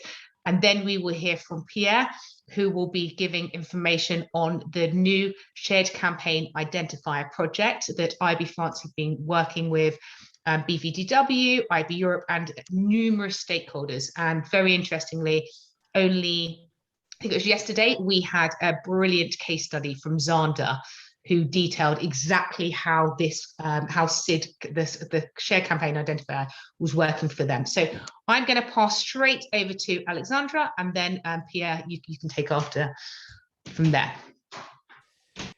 Yeah, thank you for the introduction. So I would like, yes, I can share my screen. Perfect. Okay, so now you can all see my screen, my presentation. Yeah, perfect. So hi everyone. So I'm yes, as Hélène said, I'm Alexander Acroix, technical director, and then Pierre Gauthier will also make a quick update about SCID. So let's move on. So yes, the agenda of the day will be, I will talk about demand chain object and barriers of design. Second part will be about the IAB Tech Lab Transparency Center, and then last party it will be about SCID. So let's talk about demand chain object and barriers of design. So let's first go back in time. Yes, over the last 2 years, Tech Lab has developed technology standards and best practices to provide, transparency and brand safety from sellers to buyers. So most only on supplies. So it was AdTXT, AdCert, which is still in progress right now. A few years ago, supply chain object and seller design, the new ones. End of 2019, we've presented SCID, formerly Trust ID, common project with EdiPub, Smart Ad Server, Xander, IAB France, etc., to the Tech Lab. And they showed there is a need of more transparency, especially on buy side. And following that, we've created a task force named Buy Side Transparency in order to help the industry, okay, to identify the buyers, the no advertiser, ensure brand safety and ad quality. So the definition of demand chain object, who have been released during this summer, okay? Demand channel is to identify each entity that participates in the purchasing of an impression, okay? Basically, it's a mirror of supply chain object.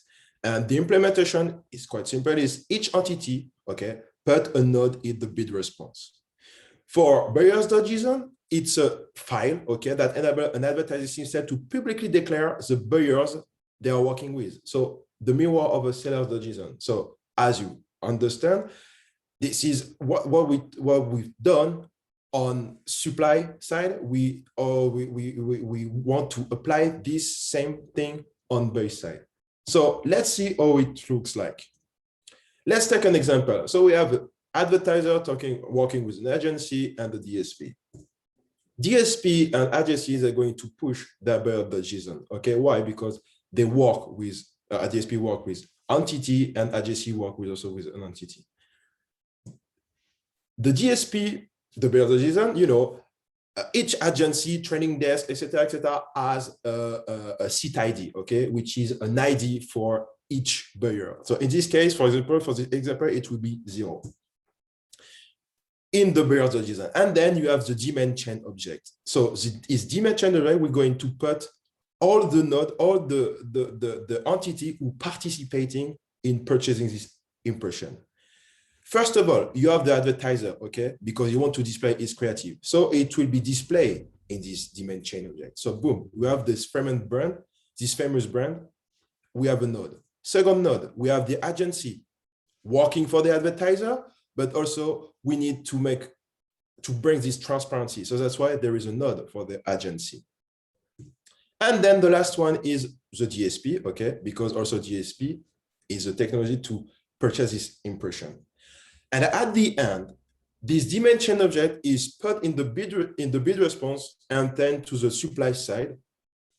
And then SSP publisher know exactly who participates in purchasing this impression. So at the end, buyers.json and demand chain object are synced with an ID. As you can see highlighted in yellow, you know, it's not magic, okay? It's the ID of buyer.json, okay? You can see the 0 for the agency is also part in the demand chain. In this way, SSP can make a kind of a connection between what the SSP is seeing in the bid request and what have been declared by the DSP. Buyer.json and dchain bring info behind each buyer. Yes, because in the bid response, you have only an ID, okay? So it's just an informatic information, it's a computer information. So with a buyers.json, you have information if it's an intermediary, if it's a direct advertiser, etc., etc. Better demand path optimization. Yes, before that, supply chain object, etc., is helping the industry for SPO, even if it's automatic. It helps. Okay, this helps the DSP to do that. SSP can do the same with that. And then it helps to identify the bad actors, okay? Yes, because if, for example, you identify one many creative from a buyers, you could identify it in all the ecosystem.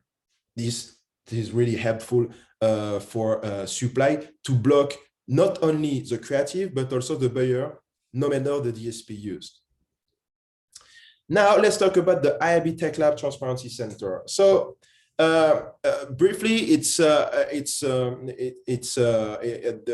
Transparency Center provides a resource that makes it easy for digital advertising, okay, buyers, sellers, and ad tech company to see which standards media partners have implemented, their level of compliance, certification, program results, and more. So in this Transparency Center, the member can browse a lot of data. For example, you have three parts: compliance, business identifiers, and supply chain. In compliance, you have OMSDK, maybe you're already familiar, also podcast measurement, data transparency, compliance, etc. For business identifiers, you have, for example, SCAD network ID, identifiers by company. I will show you later. And then you have the supply chain part, which we have tailors.json, @stxa, app @stxa. So those data are really available through this transparency center. And then we have three components. So we have the supply chain validation will now reside within the transparency center. So in fact, it's an aggregate metadata aggregator about supply chain. Okay, so you can check @stxa, sellers.json as well, etc. For example, in this screenshot, I wanted to get some information about Disney.com. Okay, as you can see, you have the seller for about @stxa. So as you can see, you have the seller account ID, advertising system, relationship, etc., etc. Okay, so a lot of information about that. @stxa, sellers.json, etc., etc. Second part, you have also a global industry compliance registry. Okay, it's a detail. Okay, data industry compliance and certification status of supply chain partners. So as you can see the screenshot, there are OMSDK, podcast, data transparency, IAB, UK gold standard, etc. And then you have the company per compliance, as you can see, the list, okay, to be more clear. And then the last one, there is advertising system aggregation, okay. It's to help buyers, sellers, etc., to get information about an ID about company. So as you can see, I wanted to check the identifiers. For example, we have the ASCAD network ID for Persona, Google, Centro, etc., and other ID. So it's really a big kind of database of identification. And the last thing is, of course, when you want to get this information, it can be manually. It's manually, but also automatic. So that's why they Bitalva provides an API access. Okay, if you want to make it more automatic and to access those data with your system. And then let's talk about the last party, which is SCID, formerly Trust ID. So if you don't know what it is, SCID, in fact, is a key enabling identification and tracking through a campaign lifecycle, okay? The goal is to keep following a campaign, provide more transparency, and bring the link in the programmatic chain closer during the reporting operations, okay? So basically, a training desk is used to working with many DSP, not only one, two, or most of the time, many, okay? And the idea is to have a unique and dedicated SCID to help to efficiently track the campaign regardless of the DSP. So let's see with an example. So this one is in a programmatic way without SCID. So advertisers send a brief media to the training desk, okay? And then the training desk is going to, in the brief media, you have the creative, the advertiser, etc. The training desk is going to will push this campaign in the DSP. What happened? DSP1 is going to put XCI for the company ID of this. The company ID of this campaign will be XYZ for DSP1. For the same campaign, DSP2, for any reason, does not display any ID. And the DSP3, we have another ID campaign, which is 1, 2, 3. As you can see, one unique campaign and three different ways to identify it, which is a nightmare for training desk and publisher when they want to count impression and revenue. And if we talk about fraud for publisher, nightmare. By implementing SCID, what happened? Advertisers send a brief media to the training desk, okay, with the creative, the advertiser, etc., etc. Training desk will push this campaign, but along this campaign, it will create the SEID, okay? SEID is not something, it's not a random identification, there is a genuine specification, okay? And then along this campaign, the training desk will push this ID per DSP. At the end, publisher and training desk, no matter the SSP used or DSP, publisher and training desk can count impression and revenue and all the information they need. Okay, this is the idea of that to keep tracking the campaign. Before that, it was Trust ID. What it was rebrand, because a lot of text keyword situation using trust. Yes, because trust is a kind of today's trend. So we needed to change it. ID was redundant, definitely. ID, we can see everything everywhere, advertising and all around stuff. Also, it was mostly identified locally. Yes, in France, it was really known, but the goal of this project was worldwide. That's why we did the global adoption, and not enough explicit. Yes, Trust ID, it was not really good. That's why the rebranding Trust ID became the chain company identifier, based on the feedback and collaboration, which is great, and globally easy to understand. Okay, chain company identifier, it's phrasing, and then aligned with the programmatic standard. Yes, because in programmatic, you have a creative ID, you have a seat ID, you have campaign ID, of course, and then the chair company identifier, it feels more programmatic standard. So now I let Pierre talk about the update and more. Thank you, Alexander. Yeah, I will do the lobby part. As you may know, we are working on this project with Alexander and our Smart and Xender counterpart for the last 2.5 years. We've been rolled it out to IAB Brazil, BVDV, IAB Austria, in all network next. And we are very happy today to announce that our first foreign proof of concept for shared campaign identifier has been executed and done really in a very efficient way by Xender, who partner with advertiser and media agency, Prex and Denta Pro Natura, and one big media owners, Burda Forward, in Germany. It has been a success. We had, as Ellen mentioned yesterday, we had a dedicated IAB Europe call on it. So if you want the details, we have a presentation we can share. And the goal now is, since we rolled it out of France, we did in France, it's very well known. We did around 12 per proof of concept with several DSPs and SSPs and also freewheel on the video side. The goal is, now we roll it out in Germany, and the German market is, as you know, very interested in transparency initiatives. We want to bring it to also to UK through ISBA, so the Association of Advertisers, but also to several national IABs. So we did a presentation for IAB with IAB Poland. We did one at the IAB, or we will do one with IAB board member in Portugal, and I will be speaker at the Danish Programmatic Conference in Denmark, in Copenhagen, in November, to roll it out also in Denmark. And once we have 4 or 5 foreign POCs, we come back at the IAB Tech Lab, thanks to Alexander and the IAB Europe team, but also thanks to Xender guys, and we can convince other DSPs to join the initiative, and it will be an open RTB standard. This is the ultimate goal. Thank you very much. If you have any question, please reach me or reach Alexander with CTO at IAB Europe for technical question, and for lobby question, you can contact Ellen or myself, and we will be happy to answer all the questions. Thank you so much. Thank you so much, Alexandra and Pierre. Really good to have the update there. And I've just put into the chat box the shared campaign identifier case study, which Sandra presented yesterday, in case anyone would like to catch up on that.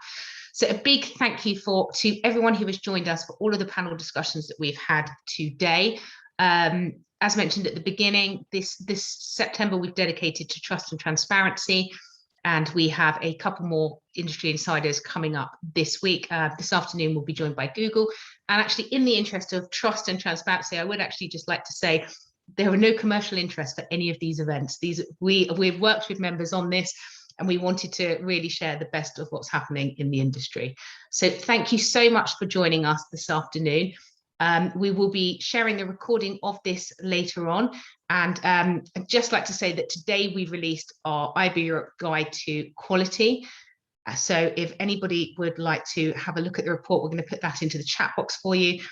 But this is a way where we look at what does actually quality mean for the industry, looking at everything from ad fraud to viewability to creative execution, and how that is actually perceived by brands and consumers. So that is out today, and please do make sure that you have a read of that. A big thank you, and I hope you enjoyed the rest of your afternoon.